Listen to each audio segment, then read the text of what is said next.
Okay, we're all set. All right, folks, we are rolling, so thank you, everybody, for coming out. I'm just doing a quick to make sure we have a quorum. Yes, we counted based on the chart that Yep. Carrie gave me about who was coming in it. And we did have a quorum, Okay, as long as everyone's here that said they were So gonna they're be gonna here. be I here. believe we are. I think we've got 12 board members. Yep, and then I think we need just 6 regions? Yes. Okay.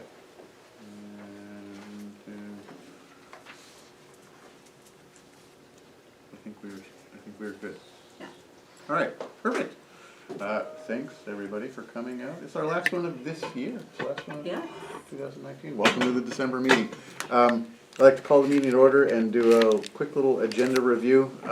First couple of things, we have 2 new folks with us tonight. And first up is Kevin Hemiot. Did I get it right, Kevin? All right. Kevin is a potential regional representative for the Orleans and Northern Essex region. So he's joining us tonight for the meeting, and you'll see later on in the packet, we will look for approval for Kevin to join the VSBA board. Do you want to take a second and give us a little bit of background on yourself? You're so excited to be here that you just can't really put it into words, huh? I live in Westfield, Vermont. I've served on the J. Westfield Joint Contract School Board for 9 years.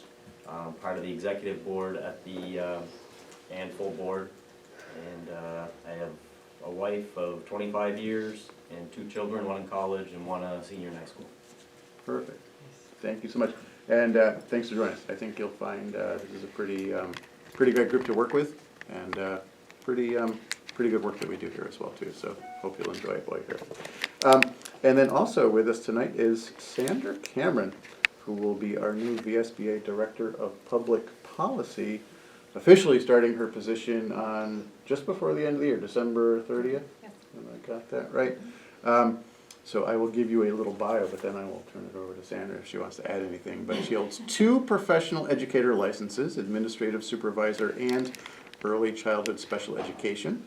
Has served as a director of early education and pre-K coordinator, among other roles. And we really look forward to her joining the VSBA board to round out our already stellar staff. But if you want to add anything, Sandra, please. Sure, I'm excited to be here.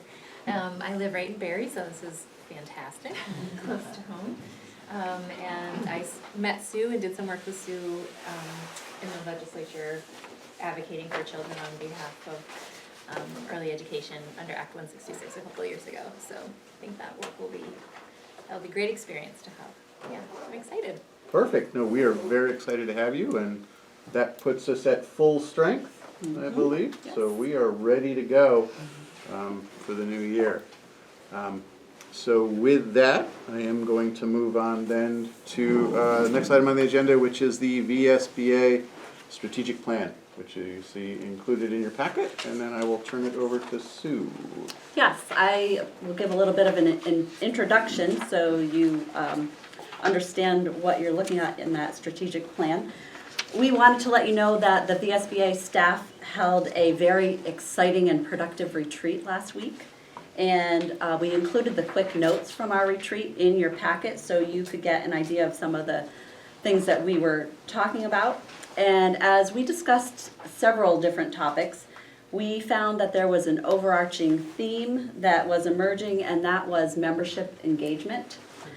And it's really our understanding that that is a top priority of this board, so we wanted to check in with you about whether that's correct.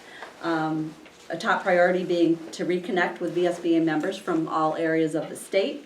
And so with that in mind, we came up with a recommendation that the board consider adding a new section to the strategic plan, which you looked at last month, specifically focusing on member engagement. And at the retreat, we spent some time developing a draft of that new section for you to take a look at. That's set out in red type in the plan that's in your packet. And we all know there's a lot to learn in order to be an effective board member. And as the staff, we discussed a lot of new and exciting ways that we'd like to engage VSBA members so that the information that we provide seems less like eating their vegetables and more like ice cream with hot fudge, or at least vegetables with cheese sauce. So we talked about that quite a bit. That was the theme of our. Yes.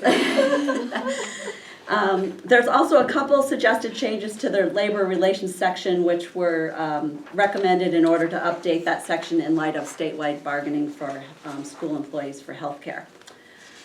Just before you get into discussing the draft, we thought it would be helpful for new board members to know that the parts of the plan, what the parts of the plan are and how we monitor it.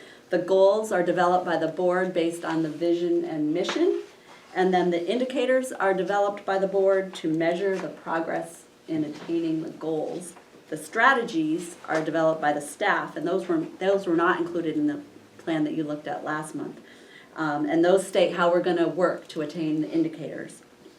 And then the last part, which is not in the plan but will be in the monitoring of the plan, is the outcomes, and that's specific information about how we are implementing the strategies. And those are communicated to you we have a chart that we use that has the strategic plan parts on it. And once the plan is approved, we'll be reporting to you every month with that chart so that you can see what we've been doing to work toward achieving the strategic plan. So with that, I'll hand it back over to you, Neil. Sure. So what you've got in front of you tonight is just a continuation of what we saw last month, but as Sue had mentioned, with the addition of the member engagement strategy. So Sue had called me last week after the staff retreat and talked to me about this, and I said, why don't you go ahead and include it, because it does sounds like something that I believe most of us have been talking about, maybe not formally, but to put it in there for consideration for this board this evening to add to the strategic plan. So if there's any discussion about the new strategy, I'd love to have that now. Or if folks think it looks great as it is, what I do want to move on to then at some point before we move off of this agenda item is approval of the strategic plan. So, Jim? Just, I was really pleased to see it. I think it does have to be a huge priority. I think a lot of us have been talking about it. It's been a theme throughout the meetings, and I think it's put together very nicely. I had notes on various things, but I didn't have any notes on that. I think it's really important for the board to ensure that we are reaching out to members. We've been fighting a few fires, and it definitely argues for our just. We need to be focused on that. It's so easy to lose track of whether or not, how SUs and board members are feeling about VSBA. Yeah, Michelle?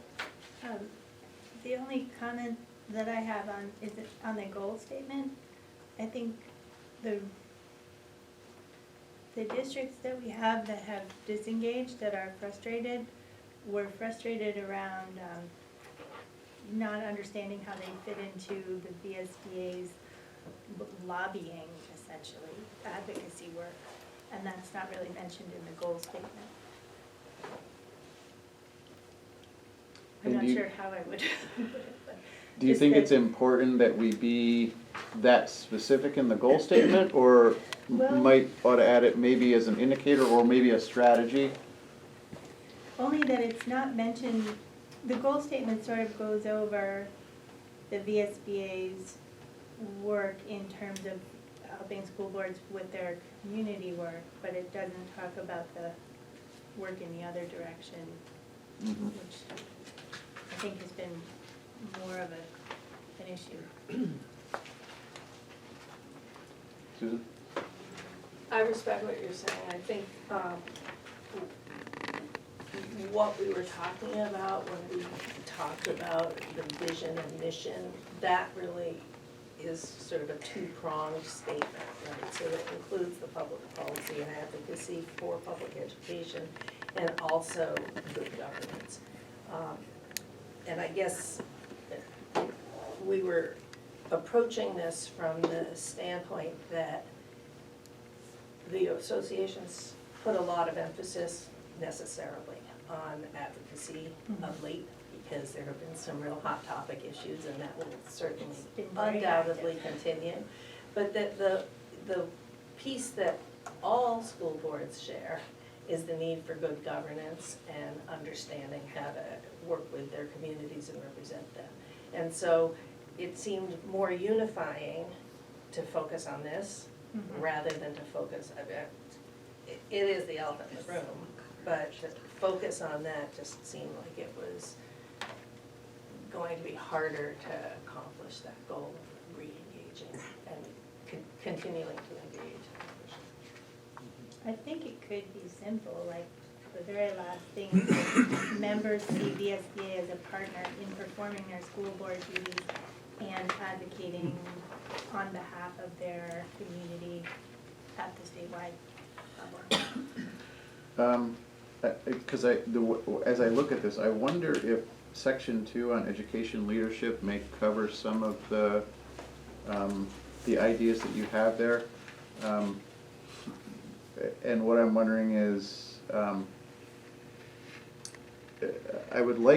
think we're best served when the goal statements are a little bit more broad, because that gives us the flexibility to then make sure that we've got ample room to work with, but that the indicators and the strategies can inform some of the more detailed items. So I'm wondering if some of the things that you're looking for might be covered under number 2, education leadership. Colleen first. And then I would just like to comment on, in support of Michelle's point, and I'm just thinking about board members I know who really have little to no knowledge about what this board does, and is it relevant to them?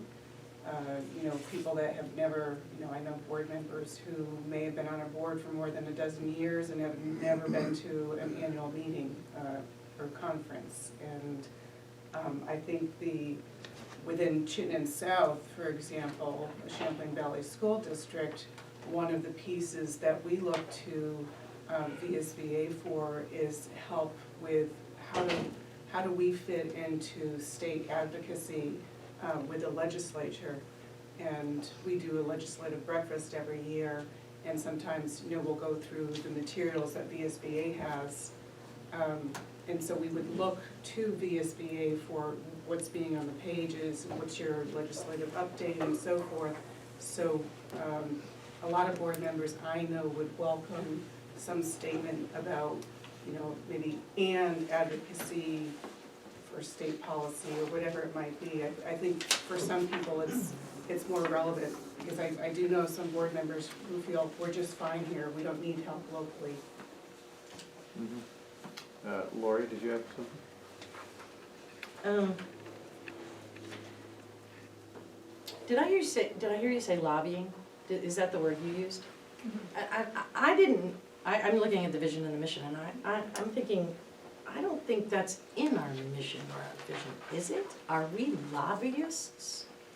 I know we're lobbying for world-class education, but do we lobby for other things as well?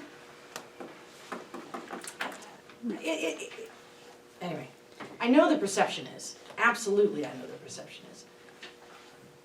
But when I heard Nicole talking about it when it was difficult, I think her intent was to provide a resource, not to lobby, right? Certainly to advocate for school boards, but not necessarily to lobby for anything in particular.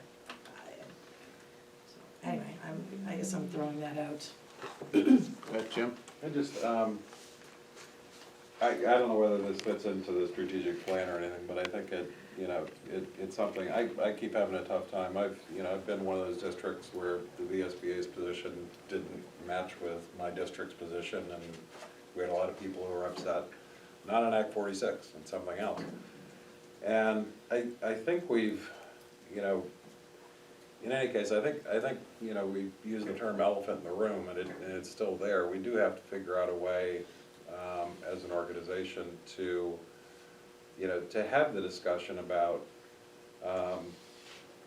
the VSBA advocates on behalf of all the school boards, but that doesn't mean that you know, a position that's taken is going to meet the needs of every single school district. And I think when we get into like talking about member engagement, if we said, you know, a lot of people wanted us to say that, oh, but they'll advocate for my position, and, you know, it's not always possible necessarily to advocate for every single position that every board is gonna have, you know, across the state, because, you know, in our situation, it had to do with independent schools, and we were probably, there were most 10% who were on our side, so we kind of said, okay, we realize, you know, everybody else has a different position. That was relatively easy to kind of come to the conclusion that, okay, I can't really expect them to advocate on my side, but when you've got a, you know, 55-45 or a 60-40 or something, you know, situation, then, you know, it's more difficult. And I just think we need to have that sort of open discussion that, you know, that is going to be the case sometimes, and we need to communicate and get input on how should we deal with that. Michelle? So, I think, what you're describing is really, it's really about engaging members so that they understand how, for instance, when the association adopts a resolution, right? Then you advocate on behalf of that resolution that we've adopted. But many board members seem to think that those resolutions come from the staff or something. They don't know that they come from member engagement, right? So I think that a big piece of member engagement has to be engaging with members on building resolutions that have support, or working through resolutions to see how to deal with that 45-55 split. But I know, like, I don't know if everybody knows this, but the Montpelier School Board actually took a vote on leaving the VSBA about maybe 2 years ago, on the, because I think Nicole might have said in public that statewide bargaining might be okay. And a couple of our members who are fierce labor people said, you can't ever say that. That's the worst thing a person could ever say, and we're out. But they didn't, but we had to talk through, you know, if you think the VSBA should take a different position, then you have to contribute to forming these resolutions. And so I think that a key piece of member engagement is engaging on that, the resolutions and where advocacy comes from and why it goes in a certain way. Or else I don't know, I mean, I think people already, I think everything that's described here are the things that people pretty, as you say, it's unifying. It's stuff that everybody already appreciates, you know? No, No? they don't. They That's don't. the problem. Oh, really? That's Well, the they problem. could, everybody could already appreciate those things. But it's the thornier, understanding that they have a voice and they should use it. Okay, so I think that's implicit in here in terms of engaging people in the association, because then they'll understand the position of resolutions and where they come from, which we do break our backs to try to communicate. But what we were really talking about at this retreat was there seems to be a barrier that we as an association aren't always penetrating with local school board members whose dedication and commitment is to their communities. And don't seem to value what VSBA can do to help in the job of school board member that they see as important. which we also support. And so I think that really is the derivation of where this comes from. Am I speaking out of turn? No, not Yeah, Don? I'm sure some have heard this before, but to me, resolutions is the most important thing we do. That should drive the work of this organization. So coming back to what you were saying, when I see the goal statements, members see VSBA as a partner, I think members should see VSBA as a partner through the resolutions process. Because I've heard what you said just a few minutes ago. Oh, the staff sits down there and comes up with the things that they kind of want the organization to do, and they put them in the resolutions. And I thought that until I got here, and then I volunteered to be on the resolutions committee, and I find that, the staff occasionally does bring something forward. But the last 2 years, 90% of them have come from the membership. And we need to find a way to promote that more and more. So whether it's here in member engagement, or down in the strategy section, Neil, where you went with education, I think that some way we need to get some wording in there about the importance of resolutions. And then as we do our work, we need to find mechanisms to get the word out there so that people realize that that's the way they run this organization. That's the way they tell us how to take and carry on the work of the SBA, so. Yeah, Colleen? And if you're looking for measurable indicators, participation in the resolutions is very measurable in a number of different ways. But putting that, I agree, putting that up front, and then it is relevant to local.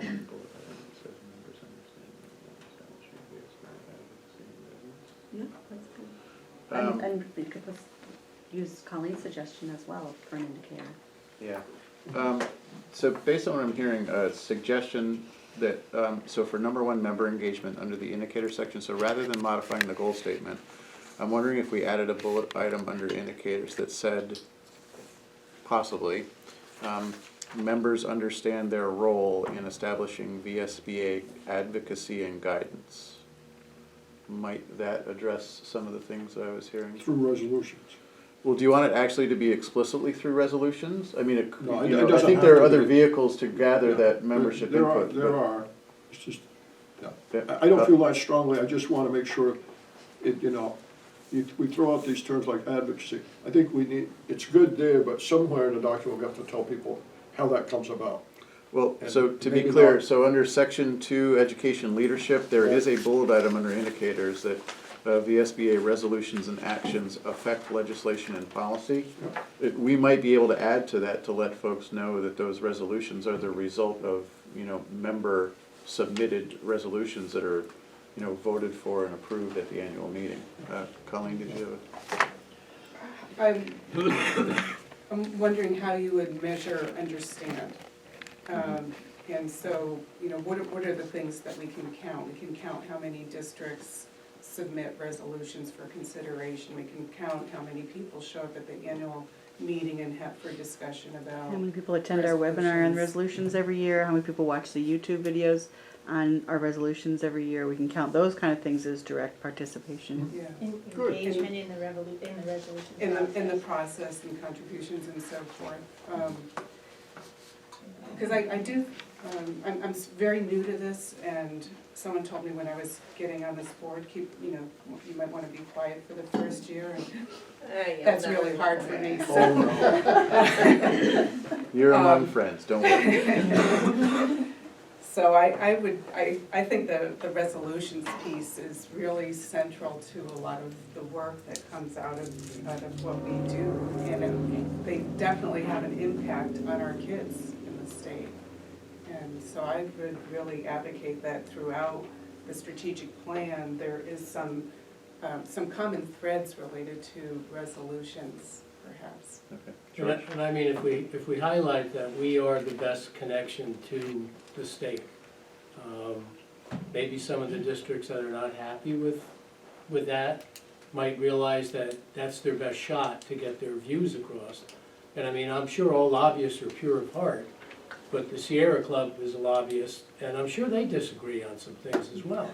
But, we may disagree on some things, but if you want to have your voice on things we agree on heard, we're the best option for that. I think that's a good idea. Lori? So, I don't think this wording is quite right, but if we added one sentence to the goal statement, something like, members understand their board's voice is heard through the resolution process. It gets it in the goal statement. Anyway, I certainly think we need to add indicators as we've been talking about. Yeah, so, a couple of things I've heard. So one, after proposing a change or an addition of an indicator, I did hear that probably the language that we used there was not great because it wasn't very measurable. It's difficult to understand, to measure understanding. No, that was a completely valid point. So I just want to make sure, so I do want to note that we do have indicators under education leadership, an item about the resolutions process. If we wanted to flesh this out a little bit better with something that was measurable, I mean, we could track participation in, resolution-related activities of the VSBA. As Carrie mentioned, participation in the webinars, number of resolutions submitted, number of different boards submitting resolutions, and the variety of those things. But those all strike me as sort of strategies. Am I think Susan? those are I think- indicators. indicators? The indicator might be continually increasing member engagement in the resolution process. I like that. And continually offering it in different ways or to. Well, so that's the strategy. That's Right.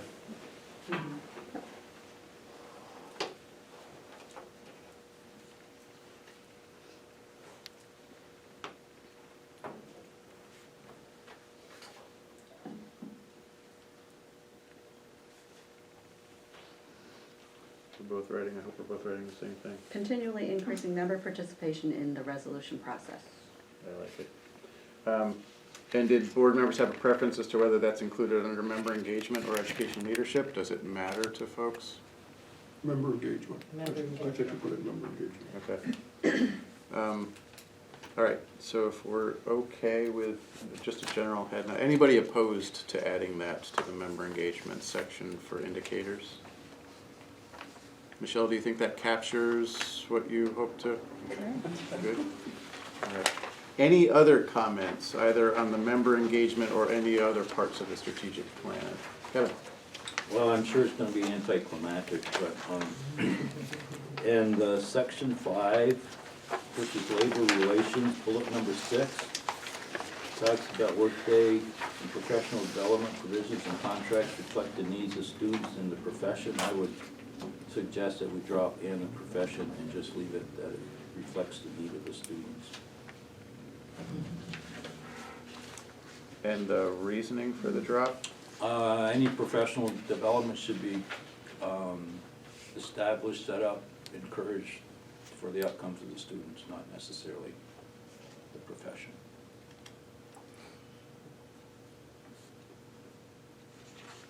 Anybody else want to comment on that suggested change?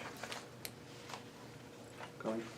Well, is it about the students, or is it about K-12 learning, or, I mean, what is it about the needs of the students, what needs?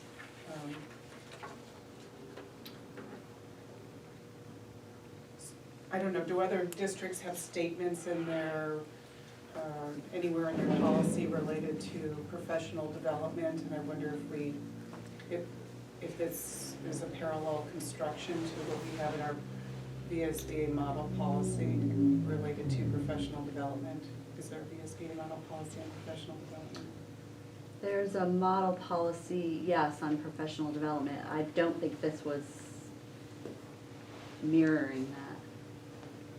David? As we are moving into the next contract negotiation phase, we've started our discussions, and for us, the elephant in the room is adding professional development days, because there's just so much change going on and so little time allocated for teachers to understand what is coming out of the SU and what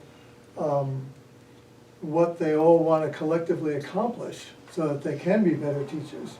I found this, I thought it was great that it was mentioned. So I'm not sure what the wording should be, but I do think that this is a big deal right now for at least us, and I suspect for other boards, to find ways that outside of the classroom where teachers have opportunities to adjust, to learn, adapt, and not just have to learn on the fly all the time. Yeah, Kevin? So I'm not discouraging that. Matter of fact, in our unified district, that is going on. But the focus is, how do we take those professional development days and enhance the outcomes of students? It's not spread out across a lot of needs or personal needs of the professional people. It's like, how are we gonna take those activities and improve, you know, the score grades, all that sort of stuff of the students. Somebody else, let's go somewhere else.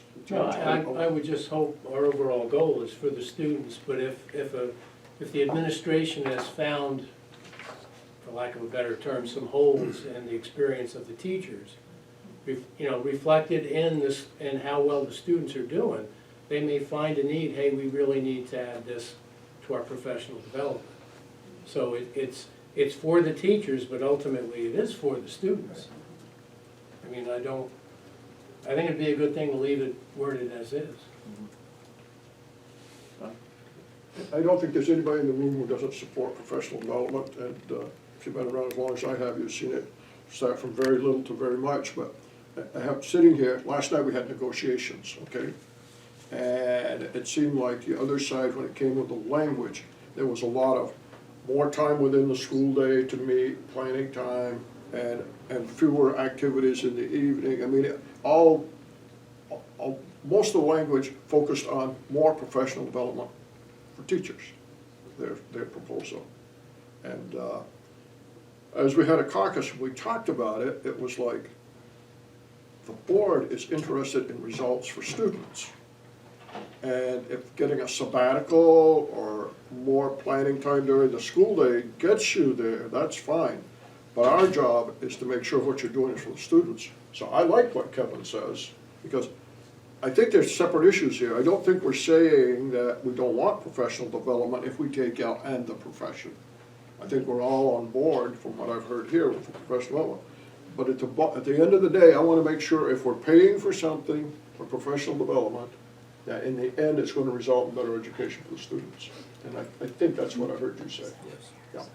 So I'm with you, even if we lose. Okay. The only point that I will make is that the way that I read this, I see that the "and the profession" in there to give us as an organization the ability to work with school boards to add provisions into contracts. For example, if something about the need of the profession changes, so say for example at the AOE level, if they mandate that something needs to happen in the practice of education that requires some training or professional development for the teachers or on the staff, this is, to me, where that kicks in, to address, either state or federal level changes that we might need to react to. So that's my only thought there. That being said, a quick sidebar with Sue says that she thinks that it wouldn't be too much of a burden to remove that language. So if that is the proposal, then maybe Should I make an amendment? Yeah.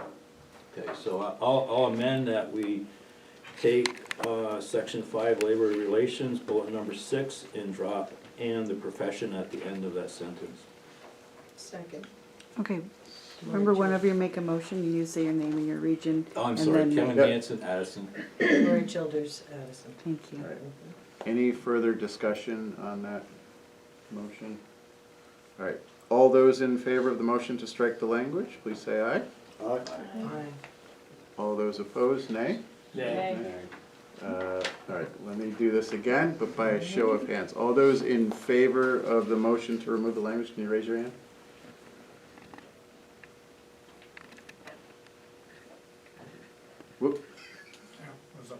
Okay, I didn't count. I'm sorry. okay, sorry. I thought you were counting. Okay, yes. And those opposed?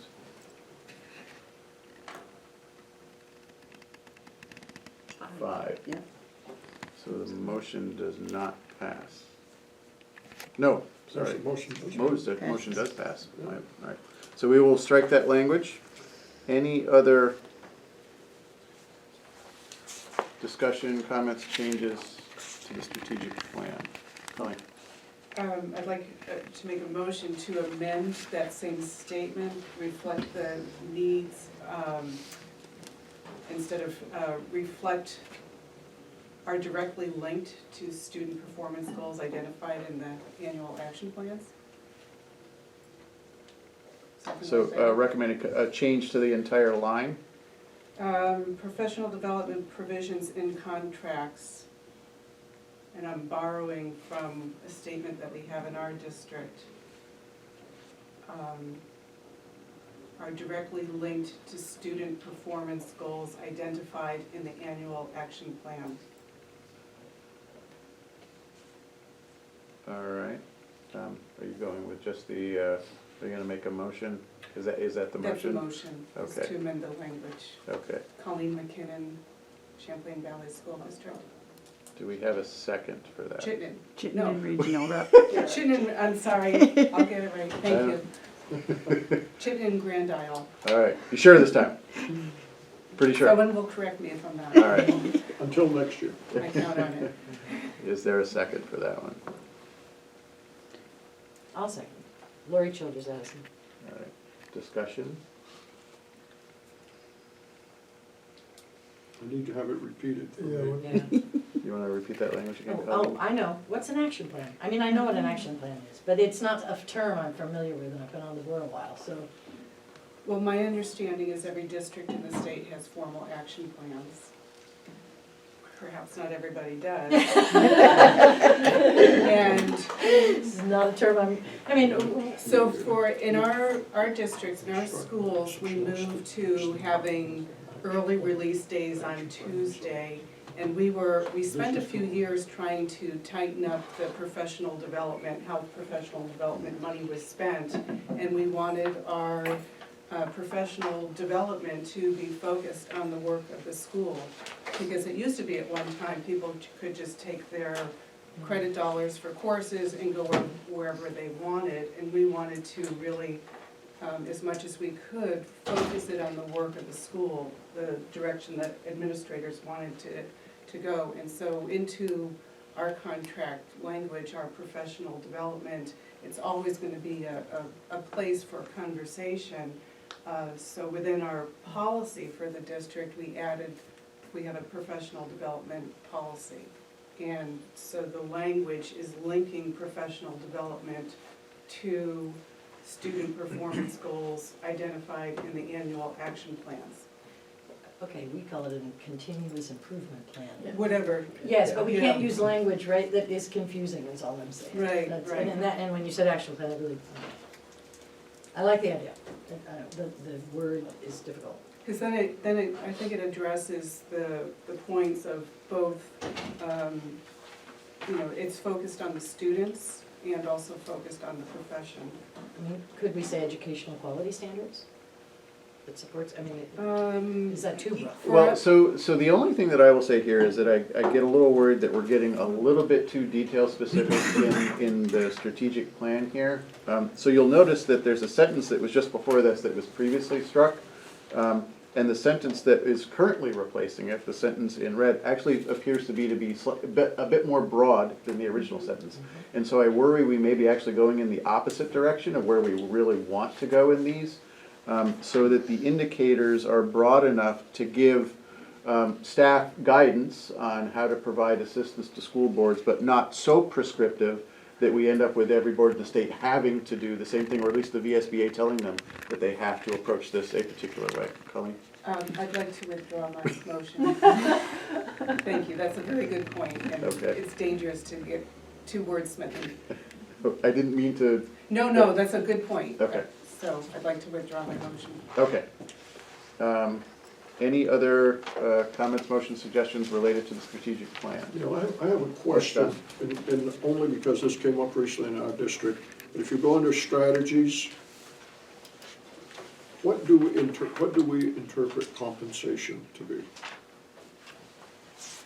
You're looking Because at, I think that's you're a- in labor relations still? Yes, and I think that's an excellent statement. Conduct analysis of workday, professional development provisions, da-da-da-da-da-da, in more language, but analysis of compensation. That would include. That's what I wanna So, know. yep, so I have my definition. Yep, but- and I think that might be part of the rub and what we might need to be working on here. So I do know through the efforts of the regional bargaining councils, when those were in place, that there was a big push to have everybody define compensation the same way. And so collectively at those meetings, we had discussions around the table as, you know, how do you define it, how do you define it? And we agreed in that process that when we all talked about it, it included a certain basket of things. Right. It might be wise that under strategies, understanding that we probably need to make some efforts there to sort of define Okay, that's all I'm collectively asking. what we I'm think not of as asking to do it compensation. tonight, Yeah. I just want a clarification, thank you. Yep. All right, so if there are no other changes, then I would look for a motion to approve the strategic plan as amended this evening. So moved, Lori Childers, Odyssey. Second, Second, Jim Salzgeber, Bennington. awesome. Any further discussion? All those in favor, say aye. Aye. Those opposed? Nice. We've got an action plan, Drew. Thank you. Sure. Group, but you know, let me tell you, as I read this, one of the things that went through my mind is, this is great, but as a board, as board members, we have to realize that we're part of this. And it's not just something now that you're gonna report to us monthly on what you people have done. It's what have we people done to support your work. Yeah. So maybe what we ought to do is make sure that there's a copy in every single board packet that goes out from now until Forever. Oh. 2020. Copy of the plan? We'll talk about that. But Don's point is well made. This is, I mean, for we board can members, include the this doesn't, goals. so this actually doesn't sit on the shelf for the next 3 years. So what we will see, as Don pointed out, was the monitoring report, which will be included in every board packet now going forward, where we will see the goals and then the results, the specific strategies that at least the administration engaged in over the prior month relating to the specific indicators. It's been extremely valuable, at least when I first joined the board. It was an extremely valuable way to understand that the work that's going on is actually directly in support of the goals that are in the strategic plan. All right, moving on to VSBA services, availability pricing for non-members. So, for those of you that have been with us for a little while, you will recognize this. At a prior board meeting, we had some discussion at the time about the pricing for our services for boards that were members of the VSBA, so those folks, those groups that had paid their VSBA dues, and the cost of services for those boards, those members who have not decided not to pay their VSBA dues. There was a bit of a discussion that happened at the meeting, and we came up with what's included in your packet now on variable pricing for either those that were members or those that were not members. So you'll see the services listed on the left-hand side. I believe this covers pretty much all of the services that we offer as an organization, and then you'll see some book pricing there on the bottom. But the discussion has come up again recently, in light of some of another board considering not paying their dues for the next year. And the thought that in addition to maybe the different rates for members versus non-members, perhaps there ought to be services that maybe just simply are not available to non-members. One of the ones that came up in discussion was superintendent search. In particular because we could see scenarios where if there was a lot being handled in 1 year, it may be very difficult for the VSBA, at least with our current staff, to handle all of those searches at once. and we might have to outsource it if we had too many searches going on at a single time. And so as we looked down the list of services, I wanted the board to consider whether or not there might be services in here that we think simply should not be available to non-members, or if we think that the pricing structure here is adequate, that, you know, if we look at members versus non-members, this is as far as we want to go. Or maybe you're looking at the prices that we previously decided at our prior meeting and going, why the heck did we pick that going forward? So I'm interested in getting the board's input on this. Before we start the discussion, I will say one thing. There has been a lot of talk around the availability of our policy services, so the model policy that you find online, and a lot of folks have said, hey, for those non-members, why don't we just password protect the model policy stuff, because that's a pretty important aspect of what boards do, and that way we'll be able to limit the access. The issue there is that is not an easy thing to do. Given our current website configuration, I have spoken with Carrie about this, it would be very difficult to password protect the site so that it was only available to members. We think that the work associated with getting that done probably outweighs, you know, anything that we're trying to achieve by doing that. It'd be So I more will- inconvenient to members than it would be inconvenient to non-members. Yeah. So that's one thing to maybe get some of your thoughts going here. Mark? Just for some scope of scale of what's happening, how many non-members, how many boards or districts are not, or SUs are not signing up? What are we looking like? Yep. How big an issue has this become or not? Currently, there are 2. That's right, too. 2 big ones? I don't know how to characterize the size of them. It's Wyndham Northeast and Washington Central, Oh, really? SU. Out of how many? 55. 55. So it's not a huge issue right now. Jim? One thing that I think might well be factored into our looking at this, I don't know the answer to it, but, you know, right now we only have a couple, and we did have, you know, one of those, one board, you know, saying, well, why don't we just buy a la carte, you know, basically, as their approach. Financially, it's gonna make more sense, and I think that's part of what goes into this conversation, but I think we also have, we have now 4 people at the VSBA, and I wonder whether we are resource constrained in being able to provide, you know, especially the, you know, a bunch of the, you know, I know superintendent search takes a lot of time, you know, evaluation takes time, the you know, the training, et cetera.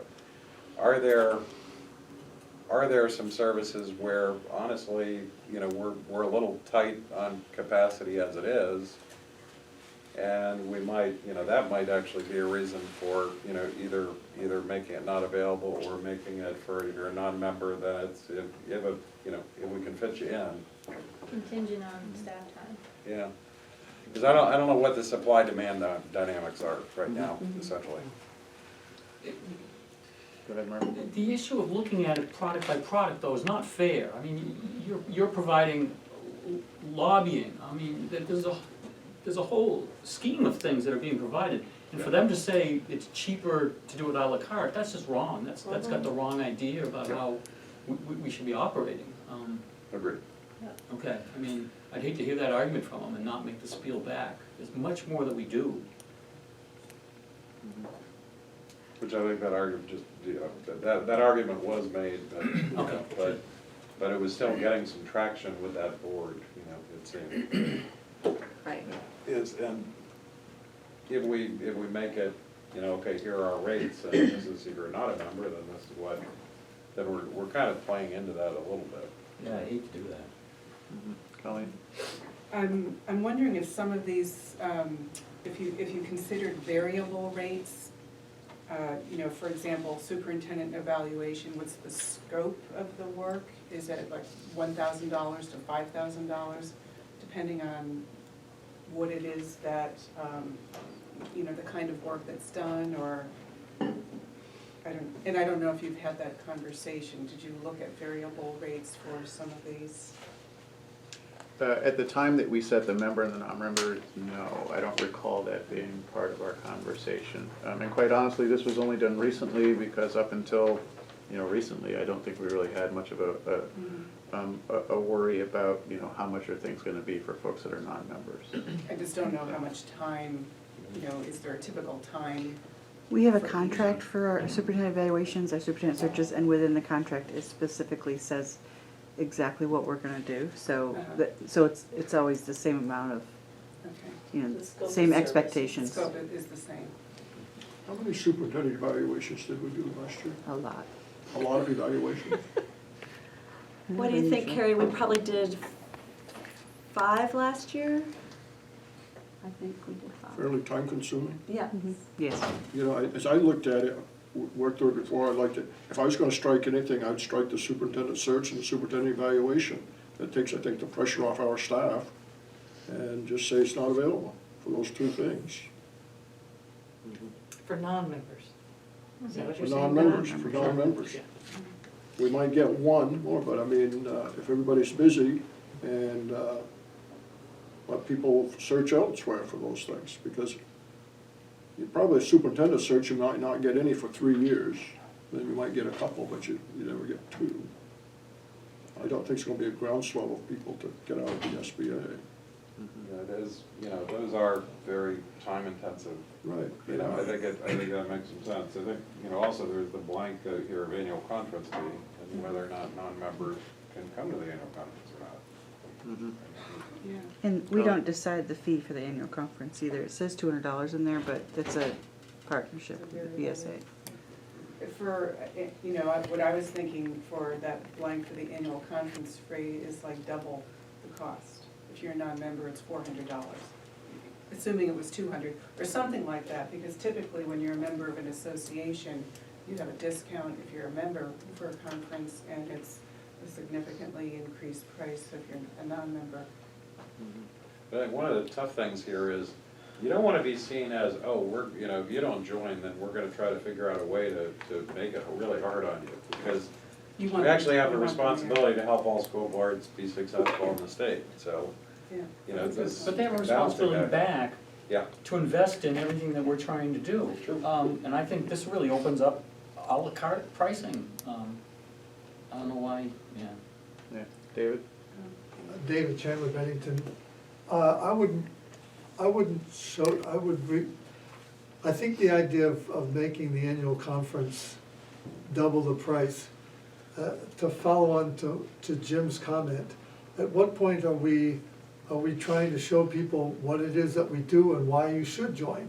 And I would think that the annual conference is one of the best ways to see, oh wow, look at all this done, all this stuff that they do, look at the speakers, the discussions, look at the positive nature of having everyone there. So if we're going to separate, I would be looking at the activities and the things that help pull people in and continue to make them available. And then the exclusive things that really do take up time and really do require expertise, like the superintendent search and the evaluation, I could see separating, having them not available.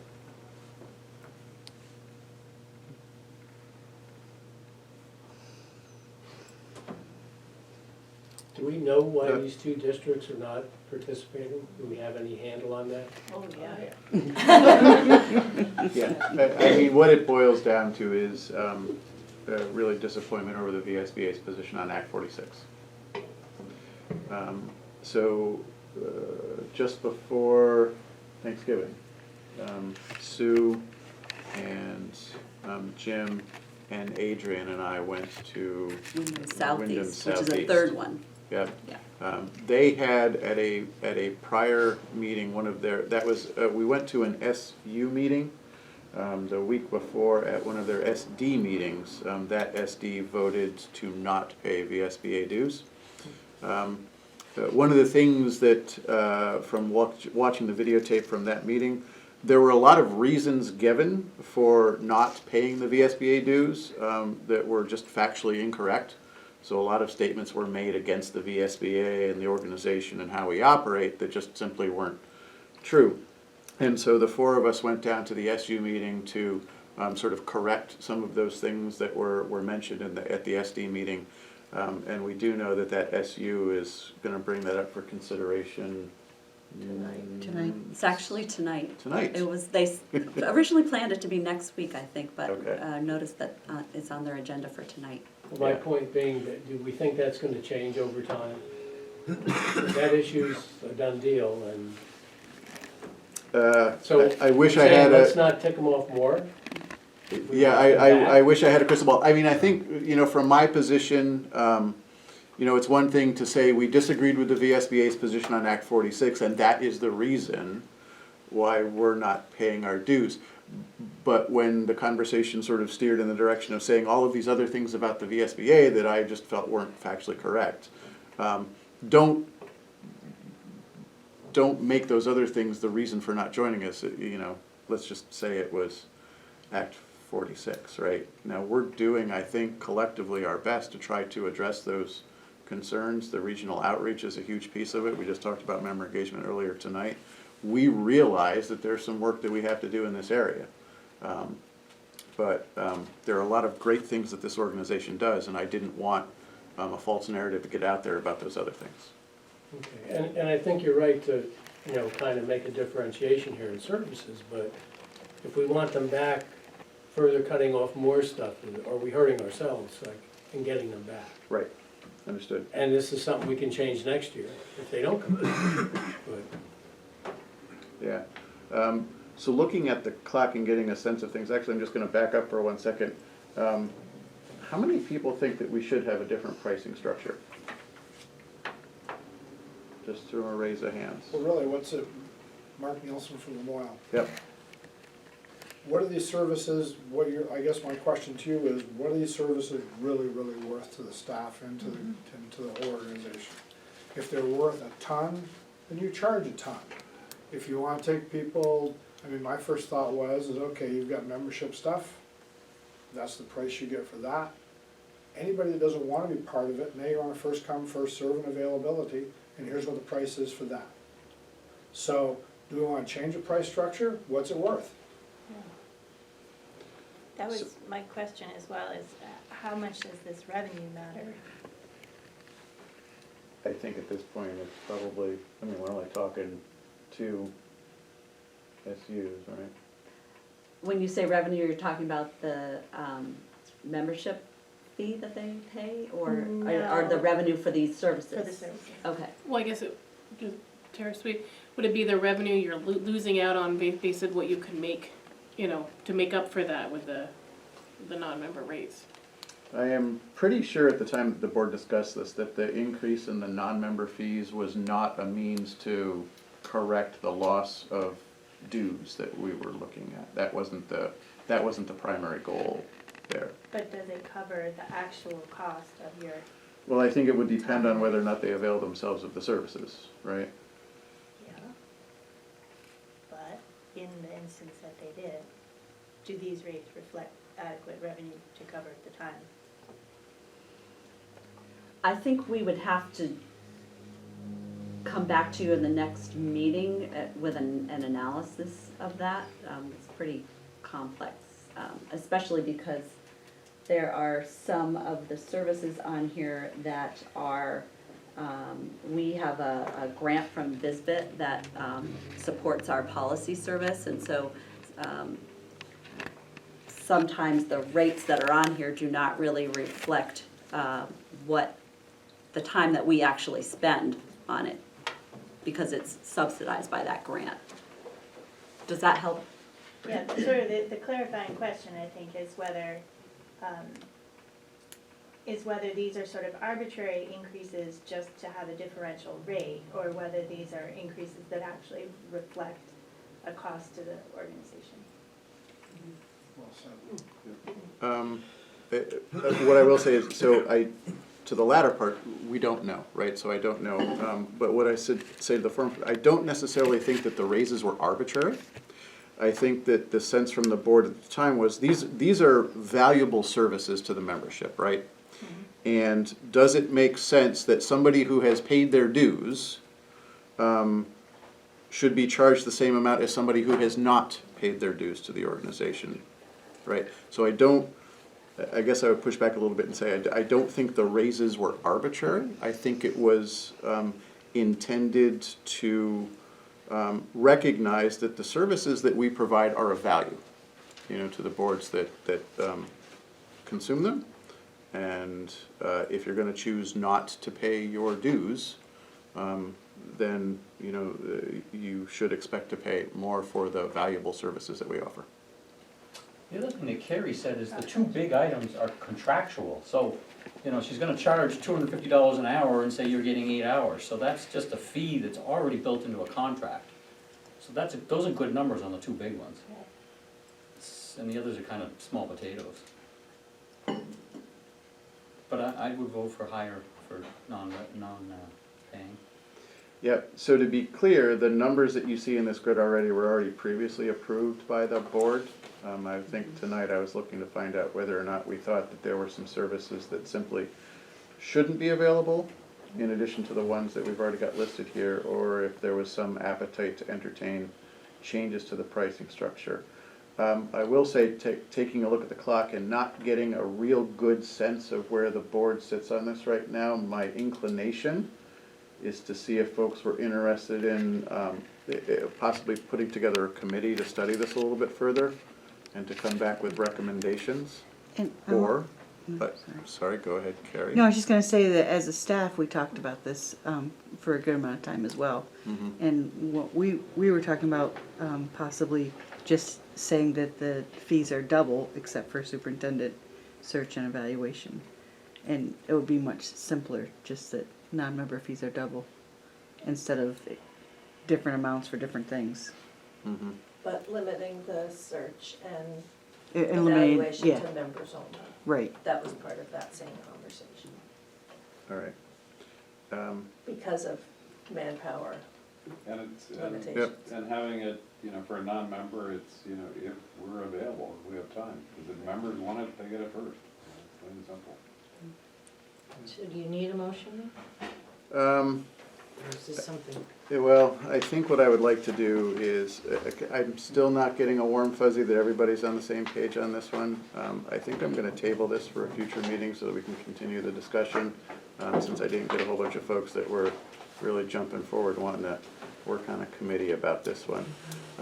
So let me table this, I'm gonna give it some thought over the next month or so, and the rates that you see here in this chart, they currently stand. Yes. All right, so these were previously approved by the board, and we'll consider this one a little bit further and bring it back in the future. The only thing I would note is that under law books for 2019, the member rate is actually 52. It says 38, that's a mistake.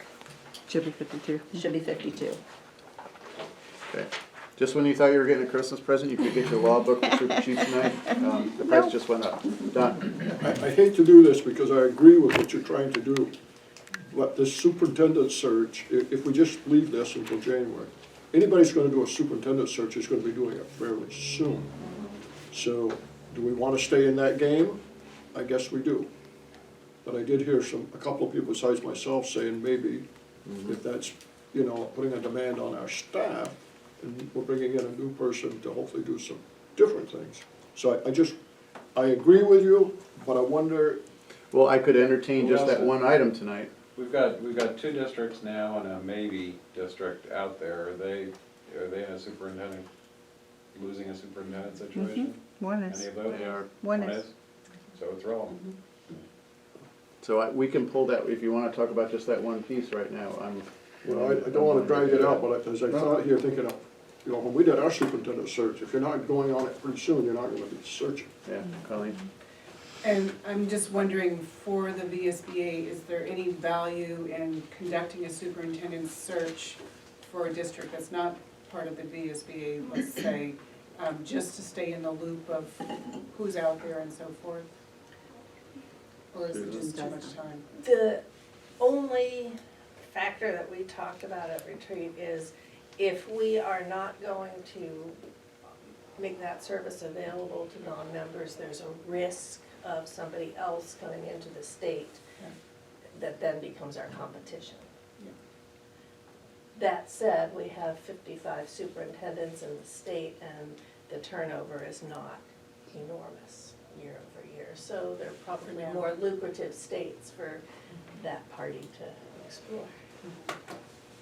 And we have 2 superintendent search contracts right now. And one about to be signed at the end of the week. All right, knowing that dinner is out there waiting, Don, I you want to would- make a motion? After hearing that remark, I don't wanna make a motion, unless it's, I really wanna hear from the staff. I'm trying to do this thinking of the staff. And if Susan think that chances are limited that we're gonna be overrun with demands, then I would just leave it alone until we get it back next time. If they think that there is a chance we might get a couple more and can't do it, or at least one from one of the non-members, then I'll make a motion. I don't sense it's maybe a burning issue with you, Susan. Well, we haven't been contacted by the one supervisory union that is now considering not being a member.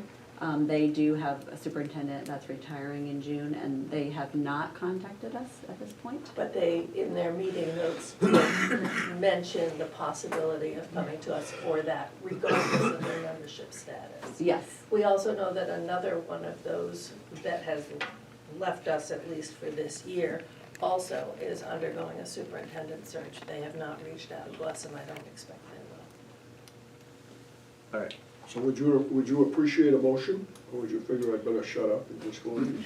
Why don't we do this, Don? I'm gonna break for dinner. All right, You can think about whether or not you want to introduce a motion immediately following dinner. all All right. thank you. Let's do that. Let's grab something to eat, folks. Oop, sorry. Camera's on. I should stop eating. I'll put this aside. Don, we've given you about 30 minutes to think things over. Yes. First thing I'd like to say to the people who haven't been around here very long, we eat a lot of pizza during the year, so don't get used to this quality of dinner. Oh, not anymore. We're doing this every time now. What's that, every time? We have Yes. found an awesome caterer that happens to also fit in the budget, I think. Yes. Well, then, thank you, but I figured this was something special, because we had people here, we did it all right. Okay, so I'm gonna move that we not provide superintendent search and superintendent evaluations to non-members. Okay. Is there a second to that motion? Second, Mark Buck from CCSU. Any discussion? Coach? So would that be irregardless of capacity of staff?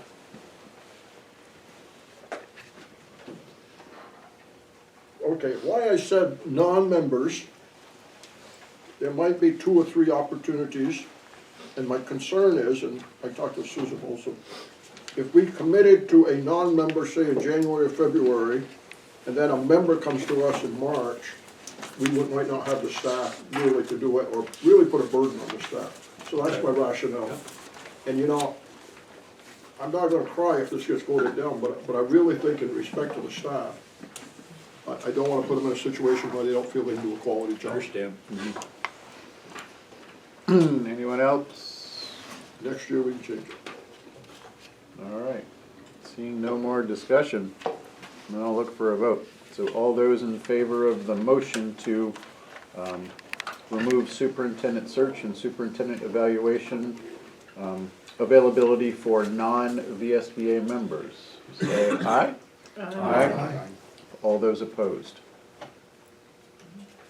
The ayes have it. So that will be a change going forward from this evening. So those 2 items will no longer be available to non-members. Thank you, Board. Moving on then to regional meetings and a proposed schedule change. I will turn it over to Sue. Okay, I'll give you a little bit of background on this. The traditional time for the regional meetings for the VSBA is in the fall, and VSBA, as you all know, has 11 regions. There are 2 regional representatives that are elected at those regional meetings to represent their regions. And Article 11 of the bylaws states that the terms of office begin at the conclusion of the annual meeting. So during the retreat, we discussed the annual calendar of events of the VSBA and how they are connected to the goal of membership engagement, which we were talking about a little bit earlier. And that led us to think about the possibility of holding the regional meetings in the spring. And so we're inviting the board's feedback on this scheduling issue. Considerations that we identified are, there are several, I will tell you what they are. In June 2021, VSBA is going to be moving to a new fiscal year, aligning itself with the fiscal year of school districts and other education associations. That was a bylaw change that was approved. Our current fiscal year is September 1 to August 31, and we will be moving to July 1 to June 30th. Regional meetings are an opportunity to connect with new board members soon after they are elected and introduce them to the VSBA, which we thought was valuable. We identified the possibility of including training for new board members and refreshers for experienced board members possibly in the regional meetings. Spring is closer to the time when board members are elected to their local boards. Right now, sometimes we have regional reps that are elected in the fall, and then they don't get reelected to their school board in the spring, and it ends up being a situation where this board needs to appoint someone, so it's closer to the time when they're elected. VSBA's new regions will be going into effect in the fall of 2020. That was voted on just at our business meeting last month. And by holding the regional meetings and elections in the spring, there would be a transition period that might be helpful. The staff's work would be more evenly distributed. Right now, it's very heavy in the fall. We always have a lot going on in the legislative session as well, but for all staff, it is very heavy in the fall.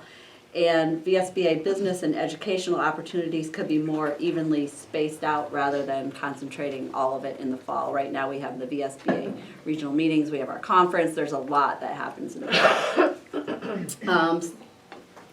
The other consideration is, as I mentioned, Article 11 of the bylaws states that regional reps shall be elected at the regional meeting preceding the annual meeting, with terms of office to begin at the conclusion of the annual meeting. So if this scheduling change were to happen in the spring of 2020, this coming spring, the regional reps would be elected in the spring and they wouldn't begin serving on the board until the conclusion of the annual meeting in October. But for future years, the board could consider recommending a change to the bylaws if it thinks they should be, the regional reps should begin serving earlier than that. So that's the background on this, and turn it back to you, Neil. Sure. Any discussion? Any board members have, sorry, first, do any board members have any questions for Sue on the proposal? Holly?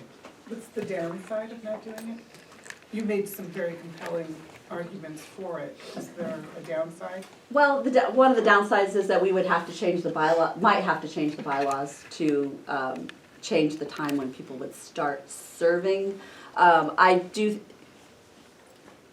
I'm one of the people that my work does include being at the State House in the spring, and so I think that there's a chance it could be extremely busy for me and for anybody else in the office. Sandra will be in the State House as well. One of the things that we did discuss to possibly address that is in the past, the full staff, except for Carrie, has gone to all the regional meetings, and we talked about possibly dividing that up a little bit more so that it wasn't required that everyone be at every regional meeting.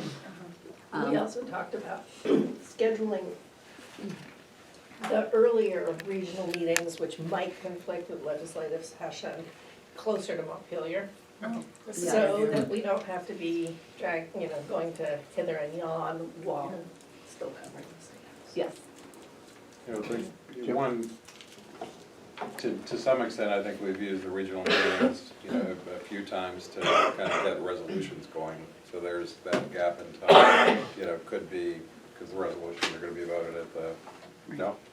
Actually, the deadline for submission for resolutions is July. Right. So having the regional meetings in the spring Okay, can so that Promote does it. work. be an earlier Okay, good. push for that.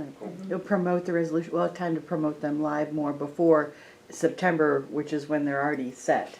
Okay. So, and we can do more on the educational side of it in the fall. Other ways. Any other questions? a lot of questions, but a suggestion if we do that, Don Collins, frankly, we start as early as you can in mid-March, and not wait until May. Because I just see in our area, even regular board meetings, there's Little League, there's all this stuff. You know, spring arrives and everybody's come through a winter and they wanna get out and do stuff, it's hard to get them to come to meetings. So I would think if we did spring, you'd wanna be ready in late March, mid to late March, and do April. Not everyone's elected by then. What's that? Elections are not all complete by then, so there'll be board members who haven't been elected. Don't most people vote at town meeting? No. Not so much with the Not now. Not anymore. consolidations, it's changed. In the last 2 years, there's been a lot of changes on that. So when would most of it be done? Well, we were talking about May, I think, right? Trying to get them all We're figured talking out. about May and early June, Yeah. because of legislative session I as think much that's as gonna be a anything. tough sell. That's gonna be a tough sell, I agree. We also talked about making them shorter than they've been. Not having a meal and having like a 2-hour time frame instead of 4 hour. Any other questions related to this? I see one of the, Would good, would the David. annual meeting stay at the same time? Yeah, I don't believe Yes. we're not proposing to change the time of the annual meeting. Which is now November. Well, October. this October it will be next year. This year it was November, but it will be in October next year. Colleen? Did you have conversations about doubling up the regional meetings so that you brought 2 regions together and maybe had, you know, I know we talked about it for the Northwest, but do it across the state? We Bring have more done that in regions the past. together? We have 11 regions and we We usually can have do 7. it so that there are 7 meetings instead of 11. Okay, yeah. Yeah. Michelle? So I have gone to many of our regional meetings in the time, I've been on the board for 6 or 7 years, and I usually go to the regional meeting, but I'm usually the only person, or, you know, maybe there's another person from my board. Is my meeting, is my region feeble, or is that typical that there are like 3 or 4 people? 3 or 4 would be They're low. very low. I would say it's maybe an average would be like 20. 12 to 20, somewhere Yeah, in there. 20 is it's usually our average. When not last year. Combined. Right, not last year, we had 11 different ones, just because of, we were talking about changing regions, so we had to have, each region had to discuss it. But when we combine into 7, it's closer to 20 usually each. Would it make sense to even do 4? Divide the state in 4? People won't travel that far. Okay. Do you have some, so we're talking, if we moved it to the spring and meetings were likely in May, June, which means the new regional reps would be elected then it would be, we don't meet in July. Right. There's be the August, September, October meetings that they really They don't wouldn't meet be. in October. We don't have an October meeting Oh, so when we don't have the an conference in October. October. Yeah, so, but they wouldn't be first joining the board as a voting member until November. Right. They So- could come oh. to the August and September if they wanted to see what it was. Oh, yeah. We don't wanna scare them off though, right? We don't wanna give them an opportunity to back out at that point. Yeah, I wonder about that delay in having somebody elected and then not start serving until several months later. Why is that? It's because of language in our bylaws about when they start serving. So Yeah, you could certainly address that in the bylaws, but for 1 year, it wouldn't be able to be addressed till the next year. So for the very first year it was implemented, if it was implemented in the spring of 2020, you would have that delay. yeah, yeah.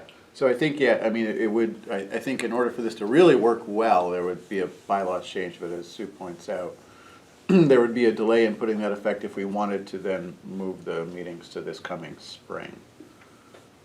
And the reason we were thinking as well that it would be good to start this spring is because this spring starts the new regions. well, it would start the new region, so it'd be like a fresh start for, Oh, because I thought the new regions wouldn't go into effect though until, They go into effect when they're The next voted on. election. oh, for, okay. yeah, the next elections will be for the new regions. Okay, so Yes. after, okay, okay. Lori? Lauren Childers Addison, didn't we have a seminar in June last year, and it was difficult because people didn't show up? And I thought I heard you say, I thought it was you, Susan, that, you know, it was June, and it was really hard, you felt like it was really hard to get people there. It was a full day on a Saturday, In the June. first weekend in June. So we're looking at doing Part mostly of May. this that we're talking about now would also then mean that, well, for this reason and many others, that full-day training would be in the fall. This past year, all of the regional meetings were held in September and October? Yes. And that was part of the reason to push the annual meeting back into November, No. was No. because we met for all regions, or No. was there another deciding factor It on the was the November? availability of the location. Okay, okay. Don? You know, I think this is a good issue for us as regional reps to take back to our people in our areas and get some feedback from the membership. I really do. I think it's a big step, and I am concerned about May and June, just based on things that I've tried, not only board meetings. But I think, you know, if we can put it off a month, let's, each one of us try to kind of feel out of people in our region and to see what they think. Okay. Sean? I think I could see doing it in March, if you could do it in March and April, because then you're like catching those new people, you know, right away and getting them in Yeah, I think the issue is we're likely not to catch everyone, because the meetings now are not all on town They're meeting not all on day. town meeting day. But if we started in But if March and we- April for those you could, then pick, you might have 3 or 4 in May and June, rather than all of them. Right, but it's geographically, it's inconsistent, so Okay. within one region, you know, one district may be Oh, I the see what town you're meeting saying. and somebody else is gonna have their meeting in April. Okay. Yeah, I mean, I think quite honestly, there's never a good time of year to do this, right? We're trying to balance, you know, making stuff workable for the staff, because I certainly recognize, especially this year when we did all 11 regions, that was a lot of work, a lot of traveling on top of an annual conference that was just a few weeks away from that. And But I- frankly, not much else got done, because we were burnt out. Yep, I get that. So one other thing can I Yep, mention okay. is that normally, our process is that January is when we have our 1 year of professional development, you know, the calendar for everything out. So that was the only thing, is that we were trying to, if this was gonna happen, that we could send it, go out with our annual calendar. We're probably gonna have to hold off on that. Our newsletter that's set to go out in 2 weeks won't be able to be what we were planning on, because Not if this gets if taken. this isn't scheduled, yeah, Right. if this isn't Right. settled. Yeah, I think the issue is I am not sensing a whole lot of love for the proposal. But at the same time, I am sensing a whole lot of love for the staff in recognizing that this is troublesome for you guys, right?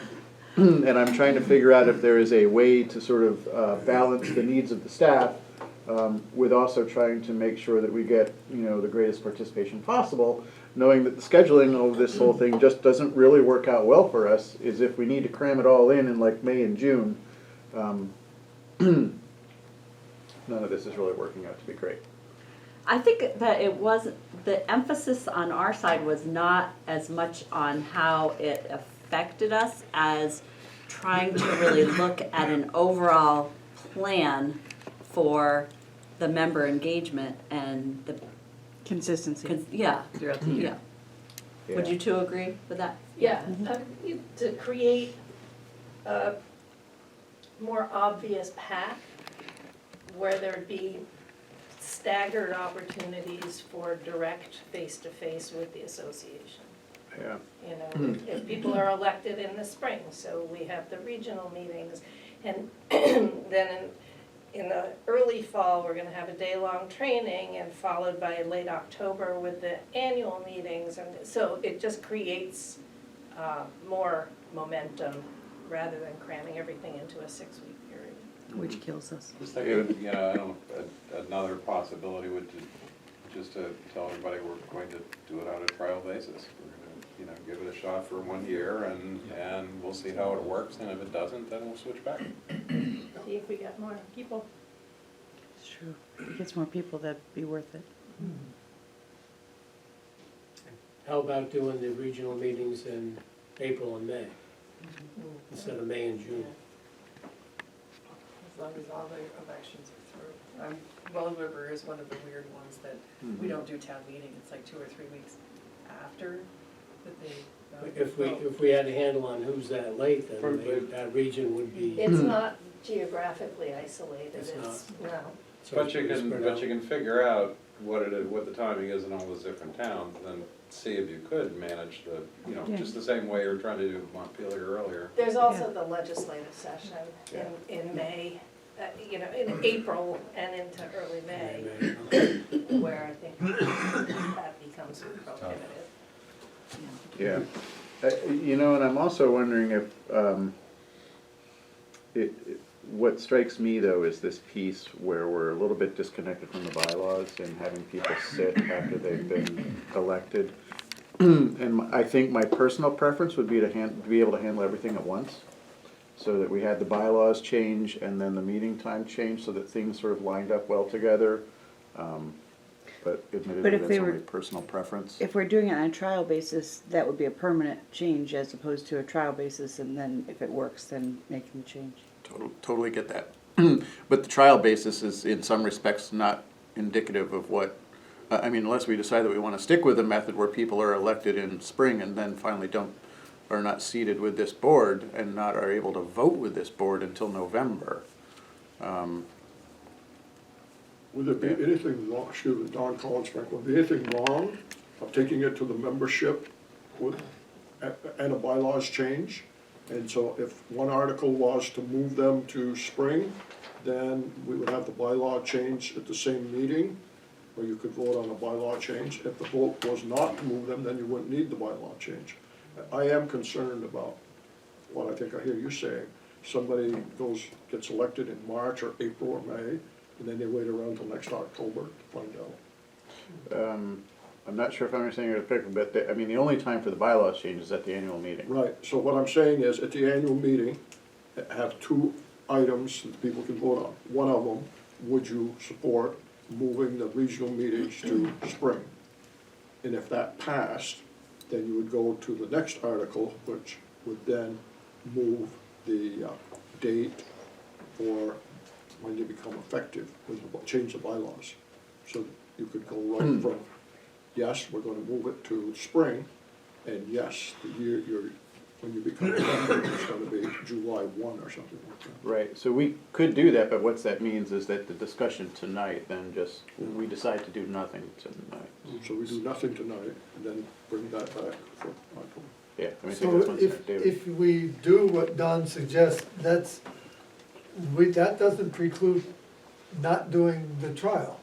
If we did a trial and we found that it really does work, and that my personal misgivings that May and June are so busy that you won't, and especially if you move them so that people are driving long distances, I'm worried that it's not gonna work, but I don't know until you try it.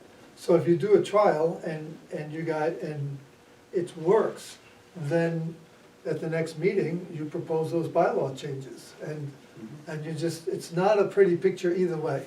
So you just have to have people sit, but if this change actually makes sense, the only way to know for sure is through a trial.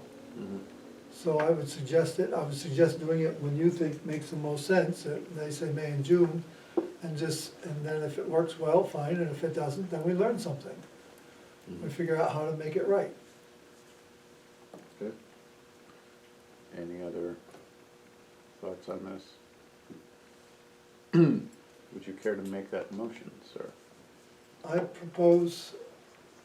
move that we try a trial basis, we put forth a trial basis of moving the regional meetings to May and June.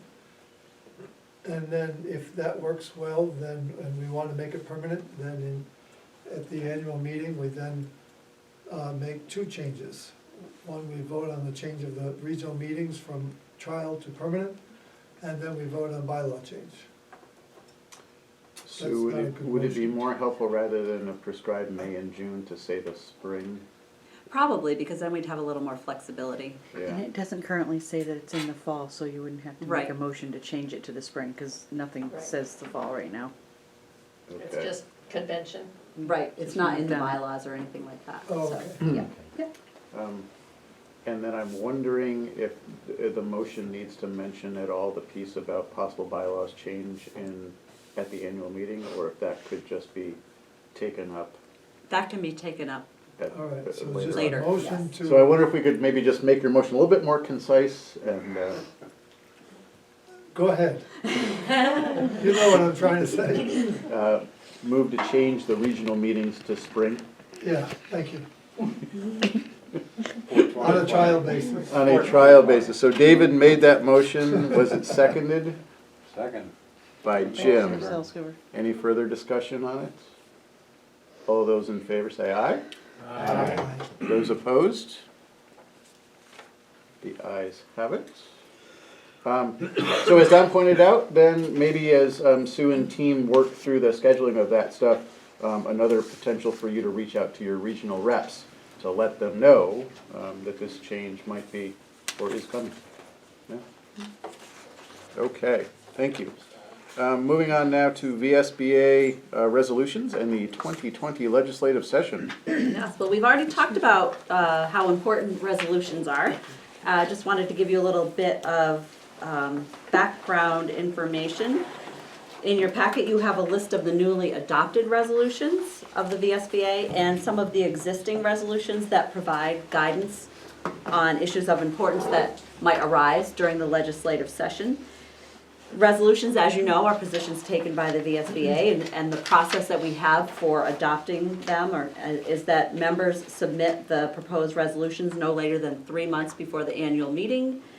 The Resolutions Committee, which is made up of one regional rep from each region, so many of you may be serving on the Resolutions Committee, considers all of those proposed resolutions and recommends to the board pass, do not pass, or take no position on each of them. The board and the Resolutions Committee submits a report to the board that outlines all of that. And then the board considers the committee's report and develops its own report to the membership on the proposed resolutions. The members then vote on the proposed resolutions at the annual meeting, and when passed by 60% of the voting delegates, a resolution becomes a position of the organization. Some of the issues that we anticipate are going to come up during this legislative session are education finance, possibly restructuring the tax system, pre-K, proficiency-based learning, school construction aid, healthcare for school employees after the decision of the arbitrator, which we're going to talk about in a few minutes, and possibly some adjustments to Act 173, which is deals with the effectiveness, availability, and equity of services provided to students that require additional support. So many of the resolutions that you see in your packet touch on these areas in some way. The VSBA bylaws describe the process that the board uses to take a position on a topic when there is no resolution that addresses it. The board decision requires notice and consideration at a meeting of the board, and that's the second level of decision making. If there is an instance where there is a rapid response that's needed, the executive committee can, under our bylaws, provide an advisory opinion to the executive director. That advisory opinion is then placed on the agenda of this board for this board's next meeting, and if it's approved at the meeting, it becomes, has the added weight of a regular board decision. So just before the legislative session, wanted to make sure everyone understood the process that is used in using those resolutions when looking at bills in the legislature. And if you have any questions, we'd be happy to answer them. By the time you meet again, the legislature will have started, and we will be able to actually report to you on some bills. It'll be the second day of the session, but I'm sure there'll be something to report. So does anybody have any questions for Sue related to resolutions or how we use them? Jim? Not specifically to that, but. All right, I'll let you go anyway.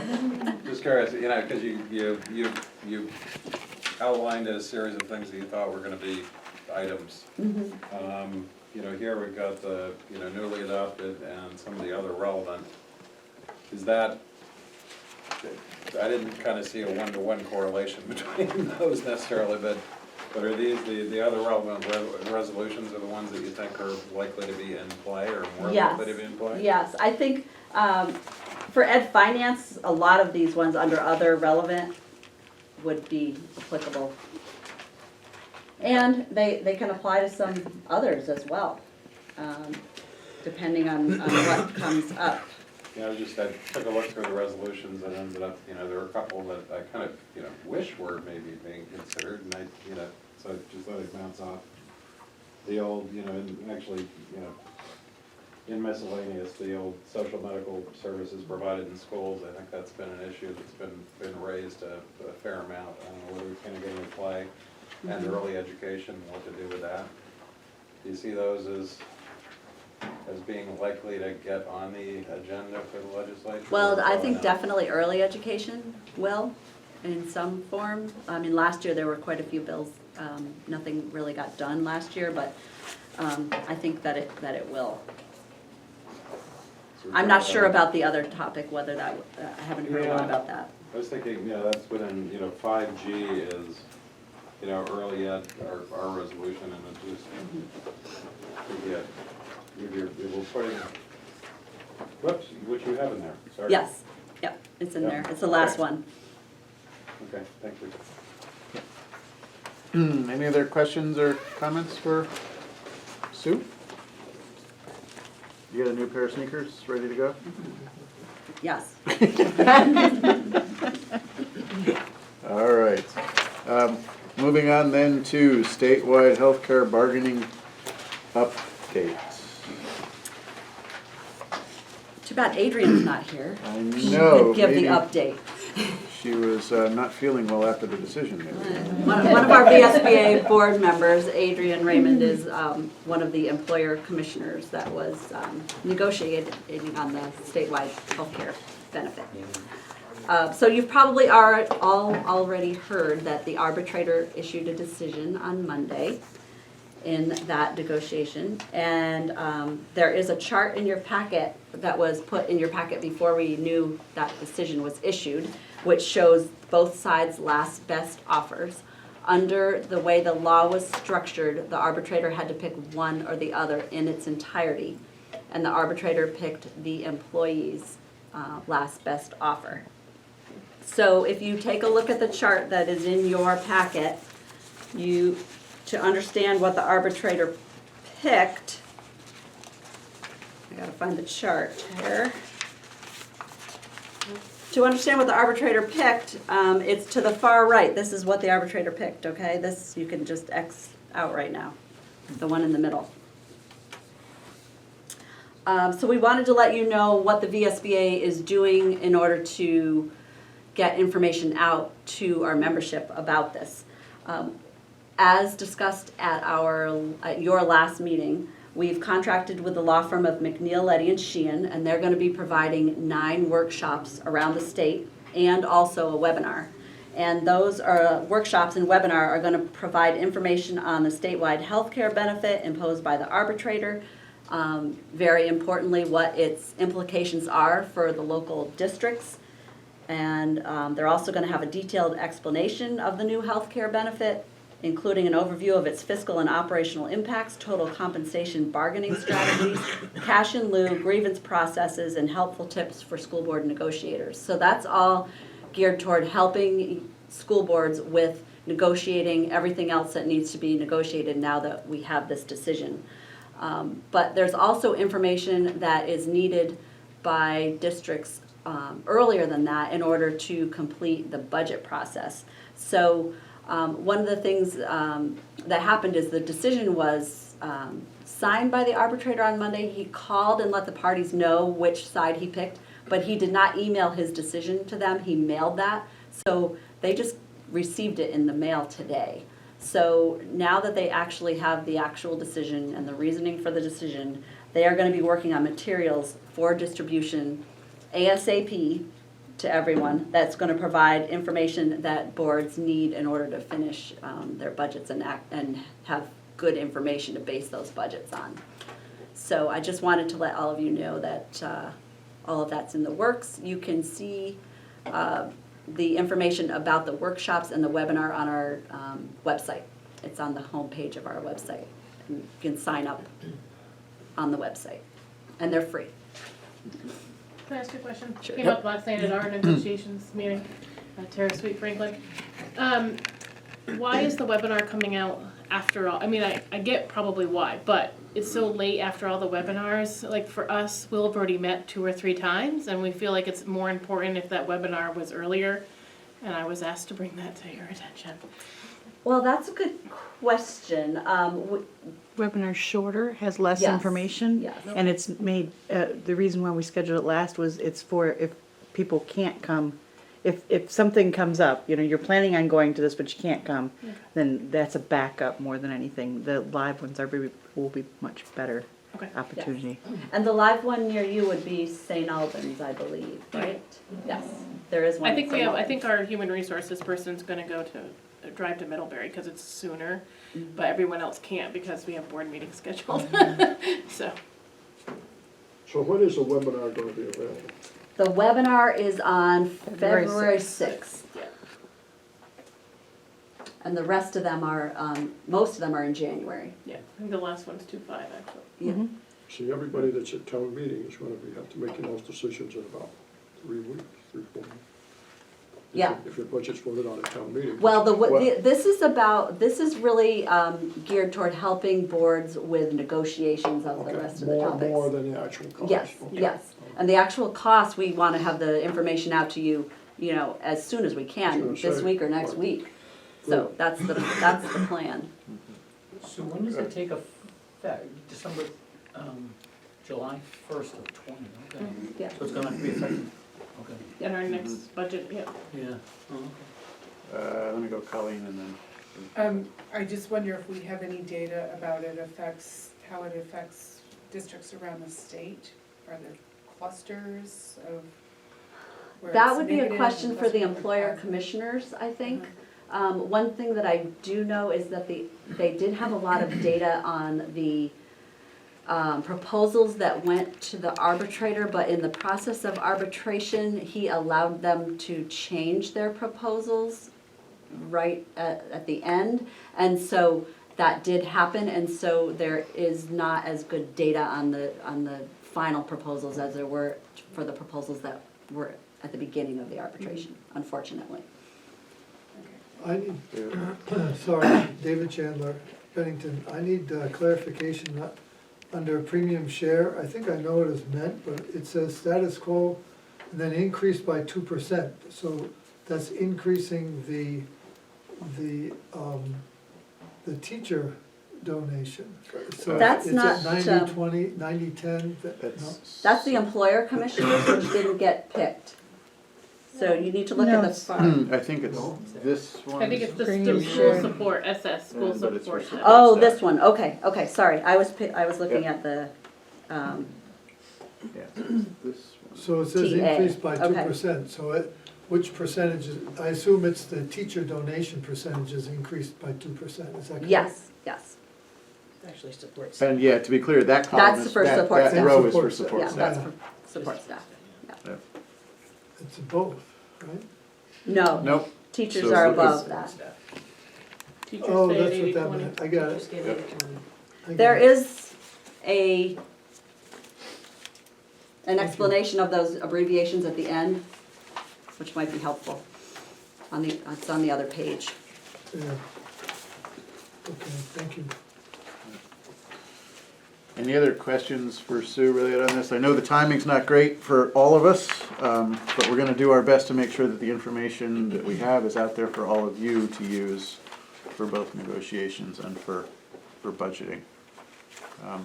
And as Sue mentioned, we haven't actually seen the arbitrator's written decision yet, since it was snail mailed out. So as soon as we get that, we'll have a chance to review it and take a look and see what details are in there. So what have all school districts received as of right now from us, from VSBA? There was an email that went out yesterday that had information, it informed them what the arbitrator's decision was, which a last best offer was picked, and there were some links to some resources for them in that, but that was really just preliminary resources. So everybody has, all members have something now? Yes, yes. And they had, before the decision was made, that both decisions were sent out, a link to each I one. knew that was, but. Yeah, so they could see the whole employee decision. They have access to it. Any other questions on bargaining? Good luck, everybody. Next up is VSBA employee handbook revisions. So there's just a few revisions that are in the employee handbook, and if you turn to page 7, the first one has to do with flex time. This was developed because kind of goes back to some of the time that we spend in the fall when we're attending a lot of regional meetings, plus doing board trainings at night and Sleeping having under a desk. VSBA board meetings at night and the conference. And the staff ends up working a lot of very, very long hours. And the way that we wanted to kind of memorialize a way to handle that so that when that happens, people don't continue to just work and not take a little bit of time that they need in order to recharge. So the first change is just adding a requirement that the executive director develop procedures for the use of flex time and limits that accumulation of flex time to no more than 80 hours. We've been tracking how much we accumulate and try to not accumulate too much, and that seemed to be a good number to put in there. And then also clarifying that upon termination, employees will not be compensated for any accumulated flex time. We also have a requirement in the handbook that no more than 10 vacation days can be carried over until the next year. So it's not as if someone's going to be able to just use flex time and never use vacation and accumulate a whole lot of vacation, because that's not allowed. The other thing that we just wanted to clarify was working from home, which is allowed, but we wanted to make sure that any approval of that assured that there was adequate coverage in the office. And I think, there's just a little bit more. The cafeteria, the retirement plan is on page 9.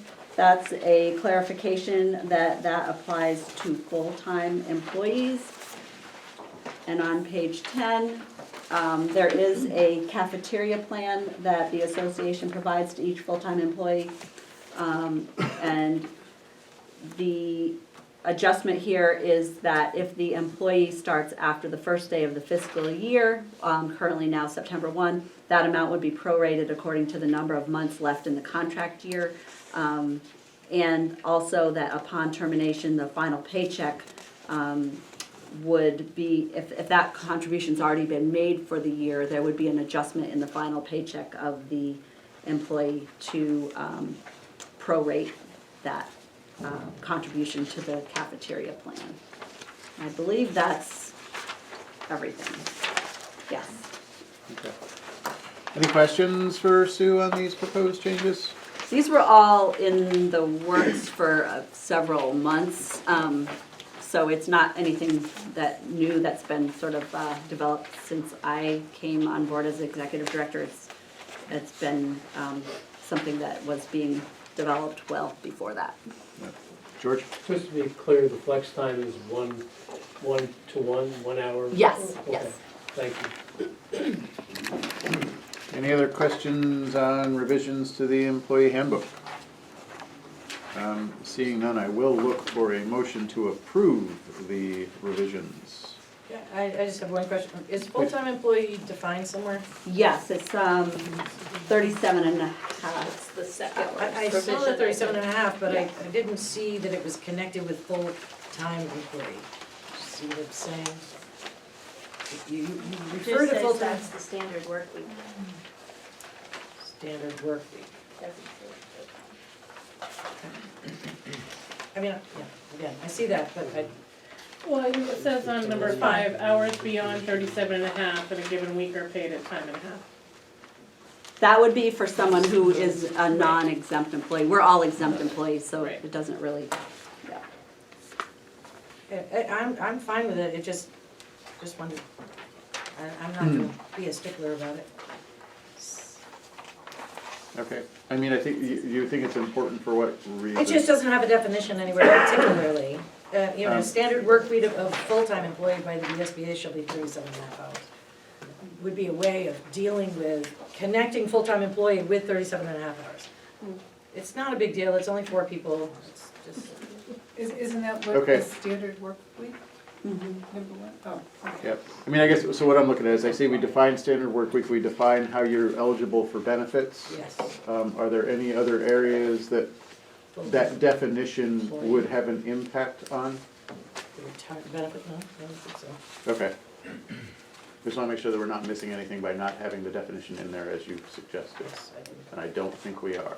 it'll be fine. Okay. Any other questions? Is Do you there have a bereavement? I was trying to. There's Yep. personal. Did you take, so you don't have a specific bereavement time? I don't know if we do or not. I don't I think thought we there do. was one in here, but. Personal time. Yeah, it's personal time. We have 2 personal days a year. I don't believe Okay. there's. Oh, I thought it was here, but it's not. Just realized in my 19 years here, I don't think anyone's ever need to use it.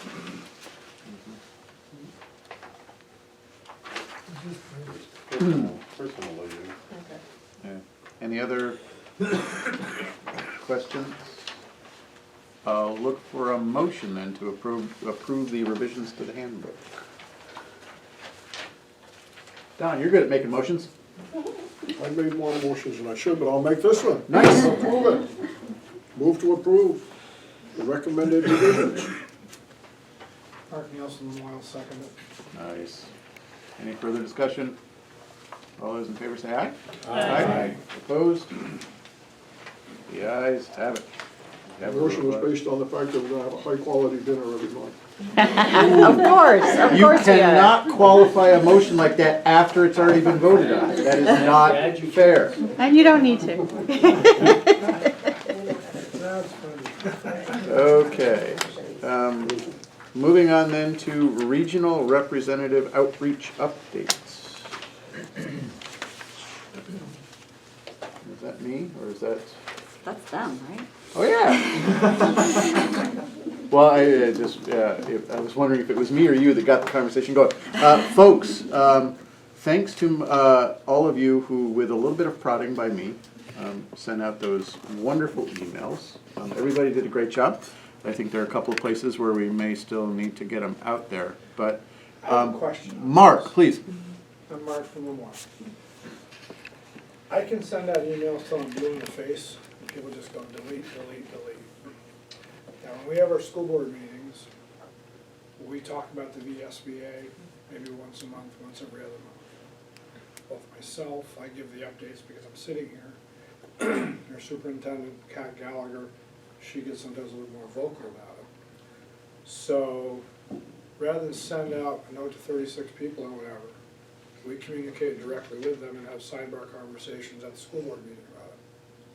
So when I get your meeting, when I get the notes about sending out, you know, the introductory notes, I have a tendency to just sort of delete.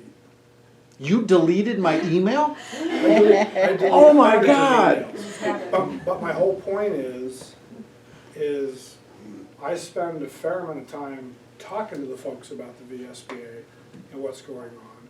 And through the conversations we had here tonight, a lot of the services that the VSBA offers, school board members really don't have much impact on them because the superintendent or the administrators in our district are doing a lot of that stuff and using the services and then selling that point to our membership.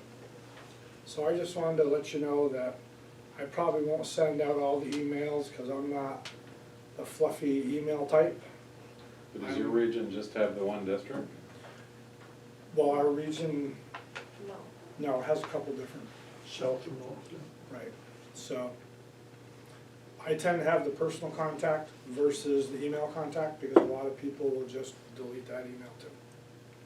I'm just thinking, in our neck of the woods, David and I, you know, sent something out, and there, we know and see a lot of the people, but, you know, there are a couple of districts that we do not see, but, you know, it shoots out to them, so it's sort of, we got, you know, the half we don't know and the half we do know, but we do have a difficult time, you know, we've done it before, and we don't get a lot of responses, but, you know, trying to figure out a way to, in this email, we actually warn people they'd be getting another email, and, you know, we'd be telling them some more stuff. I think, you know, Don had a good idea in that, you know, figuring out some way to engage, you know, whether it's with, oh, we're moving, you know, gonna try out the regional meetings in the spring, what do you think of that? You know, we decided to give it a shot. You know, trying to, you know, I think it's hard to come up with an email that's actually going to elicit responses, but we can figure that out. At the staff retreat, we talked about that a lot, and we didn't have time to like prepare something for this meeting, but hopefully for the next one we can give you guys a presentation of things that we were thinking of. For folks that did send emails out, are you in the same boat as these other folks and really getting 0 responses back, Kevin?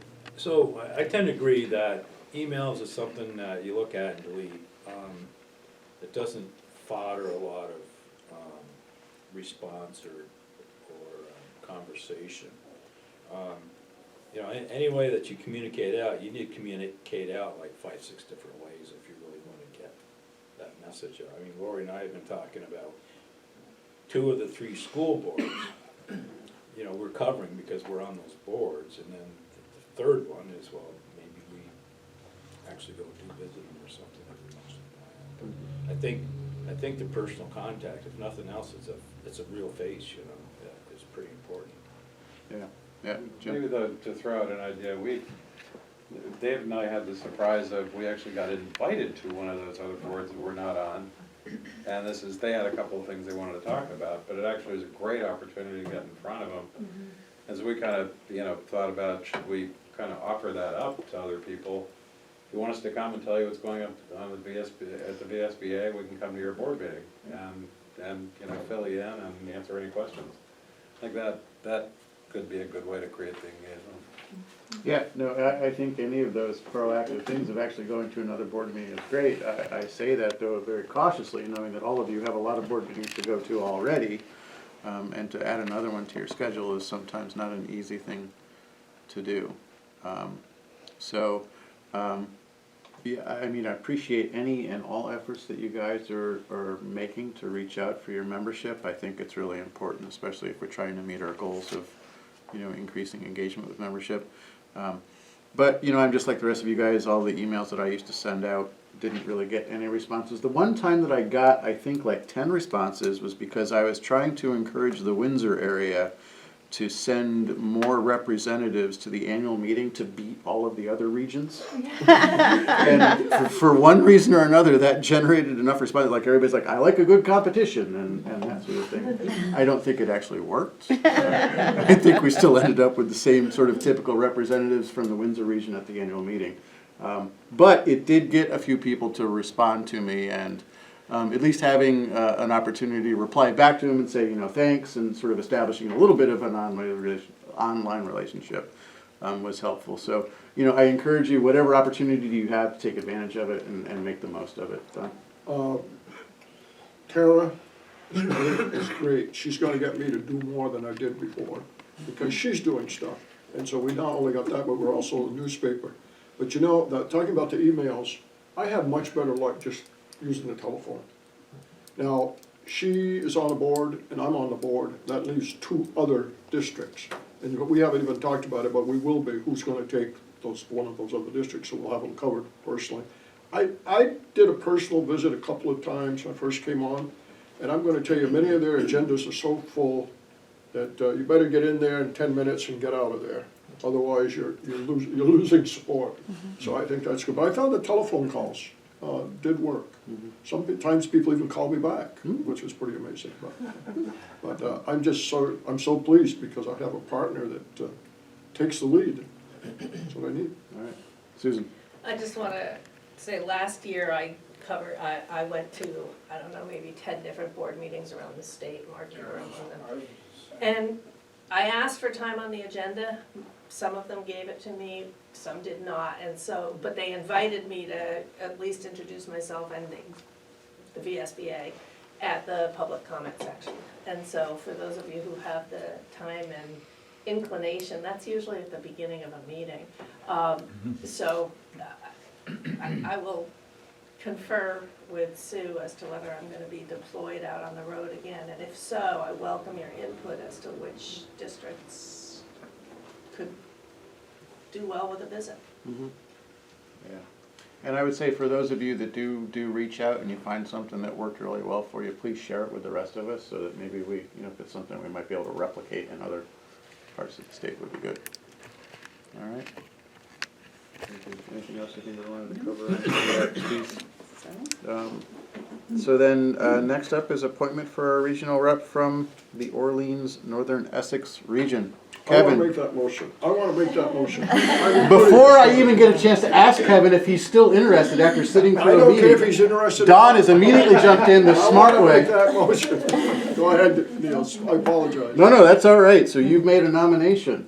Yes, sir, All Mr. right. Kevin Emio. Westfield J, right? Yes.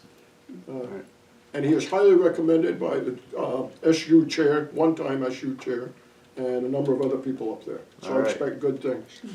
Knowing that nominations don't need a second, I'm moving immediately to approval for Kevin in his position. All those in favor say aye. Aye. Opposed? Nice. Welcome, Kevin. Thank you. Thank you for joining us. And Mark is working hard over there, and I'm working hard. We're gonna get one out of Lamoille. And I'm working also in other areas, so we're gonna fill the board. All right. Nicely done, sir. And then I guess next up is the consent agenda. One thing I will note in the minutes that are in this packet that you have at your seat tonight, we just made one adjustment in the attendee list just to more accurately reflect those folks that were attending via phone and those folks that were here in person. But I think that's the only change from what was emailed to you previously. Yes. So what you see on the table tonight is different than what was in the email. Yes, there's a return put in just so that you Yep. can tell. One minor comment in case you want. Point Yep. number 7, I'm not sure if Harry Frank's going by the name Victory Harry Frank. No, that's Is it, Victor, that's his name. that Victory? It's Victor, Oh, okay. yeah, That is his full name. it is.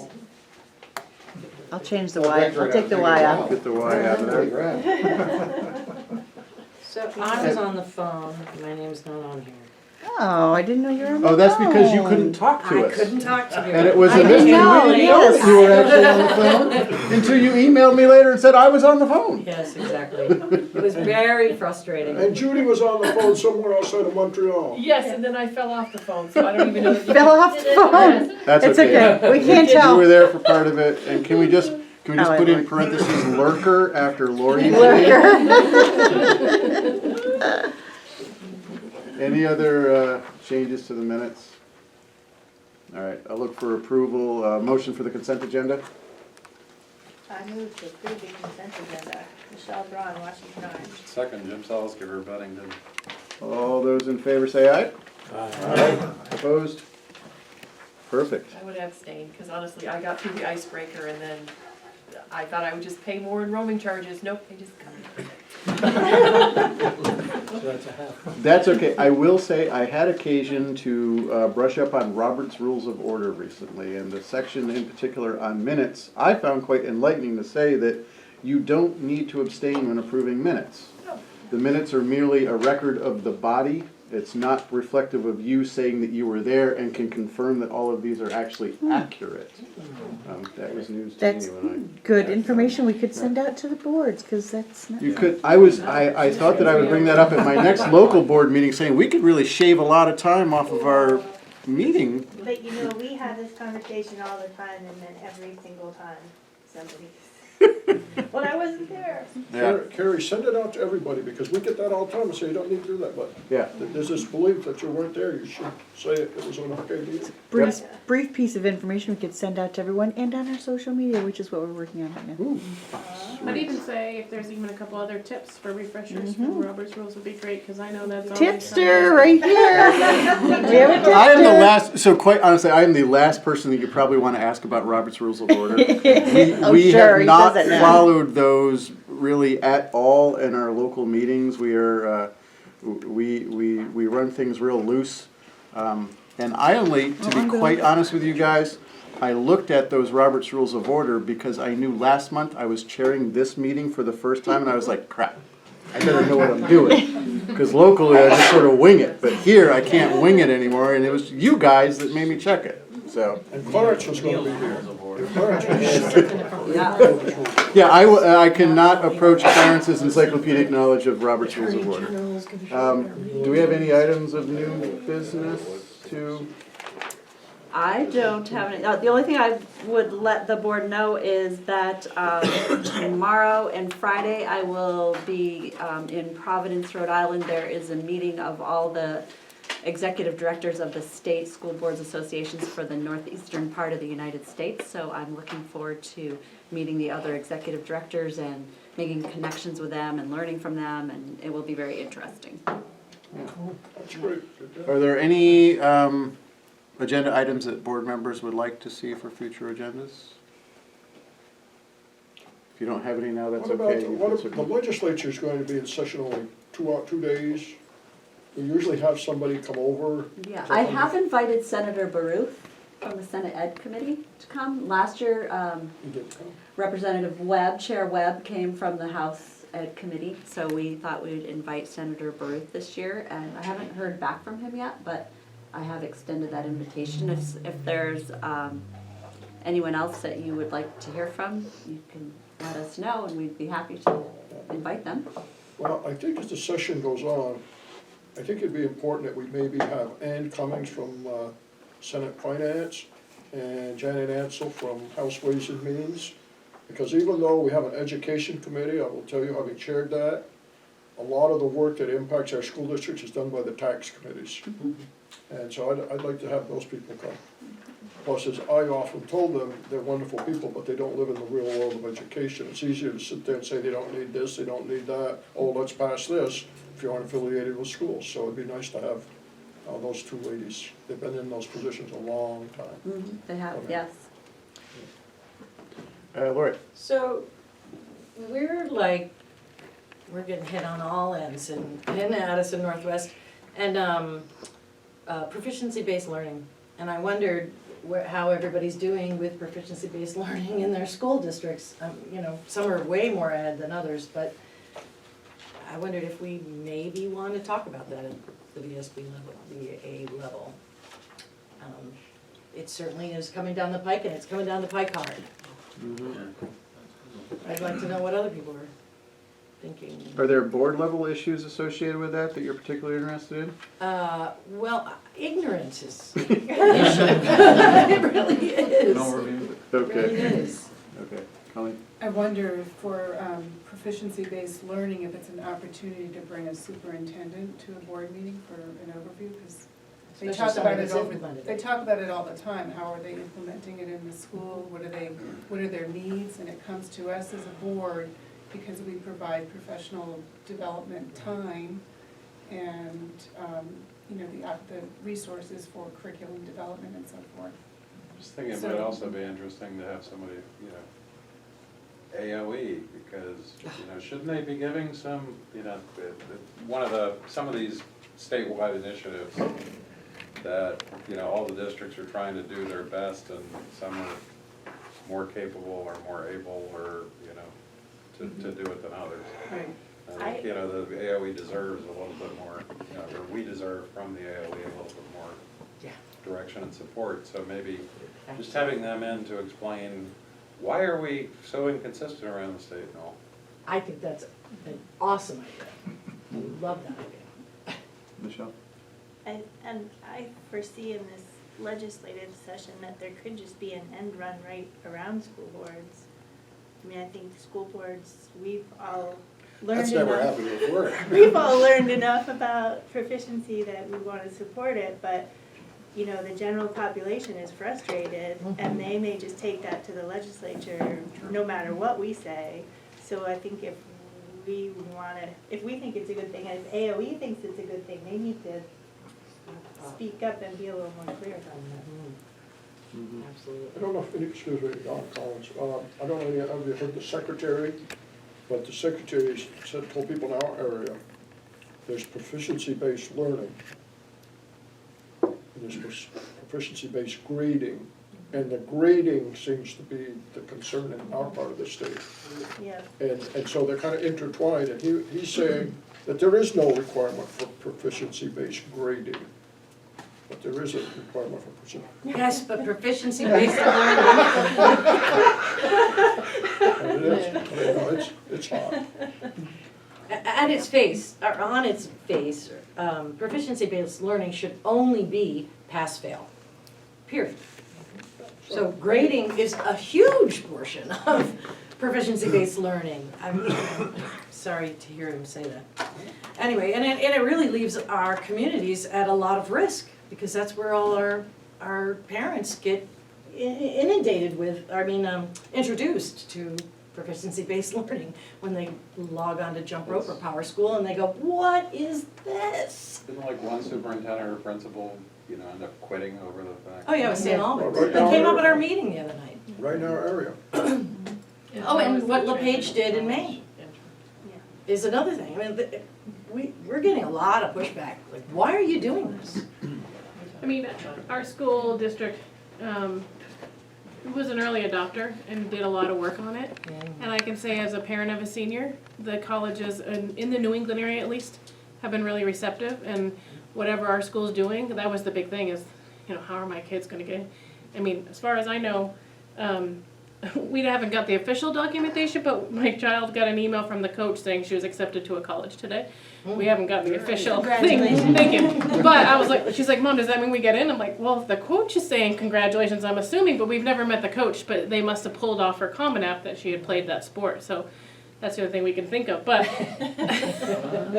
but, I mean, it depends on how how much work the schools put into it. I know our district has done a ton of work with our former superintendent who passed away last year, was a big proponent, and he really did a lot of work in the schools. And, you know, our principal has done a lot of public forums on it and has talked about what we've done, so. Could we get somebody in from higher education, from colleges, to tell us what they expect in the way of grades? How they're done? They're right here in this building. They don't care, I keep hearing it, Yeah. They don't care, but what do they want to see? For me, it'll be the proof in the pudding, like my child's a fairly good student, And I'm talking about passing that down to our board and our right, but I'm parents. saying, Right. it's Like, it's not how a they problem interpret that because- stuff to get the scholarships and the presidential scholarships, that's what I'm waiting to see, because that's where the proof is in the pudding, if it's really gonna work. Yeah. Yeah, let me have a chance to talk with Sue about it, because I want to make sure that if we are going to cover it, what we do is, it's at the appropriate level for the board, especially in our role, you know, as board members, and I just want to be very careful about getting into the weeds of things that's more of an administrative implementation thing, and make sure that the issues that we address are pertinent to board members, so. Sorry, I didn't mean to cut you off. Well, You're gonna- I The grading was issue- just gonna say, I think the colleges just wrote a letter on this. a bunch of colleges just. 85 Yeah. colleges signed on to a letter, most of them are in the Northeast, saying proficiency-based learning is perfectly fine and we Yeah. support it. Harvard was one, Yeah, Bates was one. We just had a presentation last night from the Montpelier, he was formerly, he's not, the associate Mr. director at McCray. Vermont Principals Association? Yeah, yeah, he was great. Mike? McGrath. Great. Thank you. Yeah, he was great. I mean, he was really great. I really like the idea of putting our finger on the agency. Yeah. I mean, the agency's never been here, have they? In the few Yeah. years I've been here. Recently? Yeah, well, I mean, so Secretary French certainly came to, not this past. Yes, for the but regional last, Regional you know, Sure, the regional sure, meetings. sure. So, I mean, we've got engagement there, yeah. But I understand what you're saying. Yeah. This is proficiency-based learning and I think. It might be helpful for him to hear what would be helpful for us. Thanks, good point. Is there any way to share that article, like a link or something? What's that? Give 85 colleges the letter. Oh, accepting it. Mike has it. Do you know? Mike McCray with the Vermont Principals Association. Yeah, he's. Probably. It's Do you know what publication it was in, or? MCRAITH. RAITH, yeah, MC. He did a whole presentation. The other thing that was really significant of this presentation was that there were 9 significant legislative adventures in the last 5 years. 9! Safety, Act 173, Act 77, Act 1, which is the, I'm not sure what we're gonna call, that's the racism issue. I mean, in 5 years, we have been pummeled. The graphic was, it really hit home. Sure. 9 of them on one page. Huge. All right, so if you think of anything else that you'd like to see on a future agenda, feel free to reach out to me. If you just want to say hi, feel free to reach out to me as well. If you just want to say you're having a bad day, you can do that too. Please feel free to reach out to me at any time. I'd be happy to have a conversation. Colleen? Oh, I was just gonna say a 5-minute, 10-minute brainstorming about the annual conference and, possible workshops that might be offered and that type of thing. But I know you probably have a committee that's doing all of that. but That's really sometimes- not, that's the staff that's puts Does all that that. together traditionally. But any feedback is always Yeah. good. So I would say if you have thoughts, just funnel them directly through Sue Okay. or Susan or Yeah. Carrie and do it that way. And know that it is a collaborative effort with our partners in the Yeah. building here as well too. I was so. just thinking many voices in one room, sometimes it generates different thinking. Yep, I hear what you're saying. All right, don't forget to fill out your mileage voucher, folks. And Make a motion to adjourn. thank you, Kevin, second. I just want to say my Kevin second Hanson made meeting the now, motion. my Who was the second second? meeting, and we're still getting out Mark before Nielsen 8. was the second. Good job. Somebody called Gio and tell him he has abdicated his throne.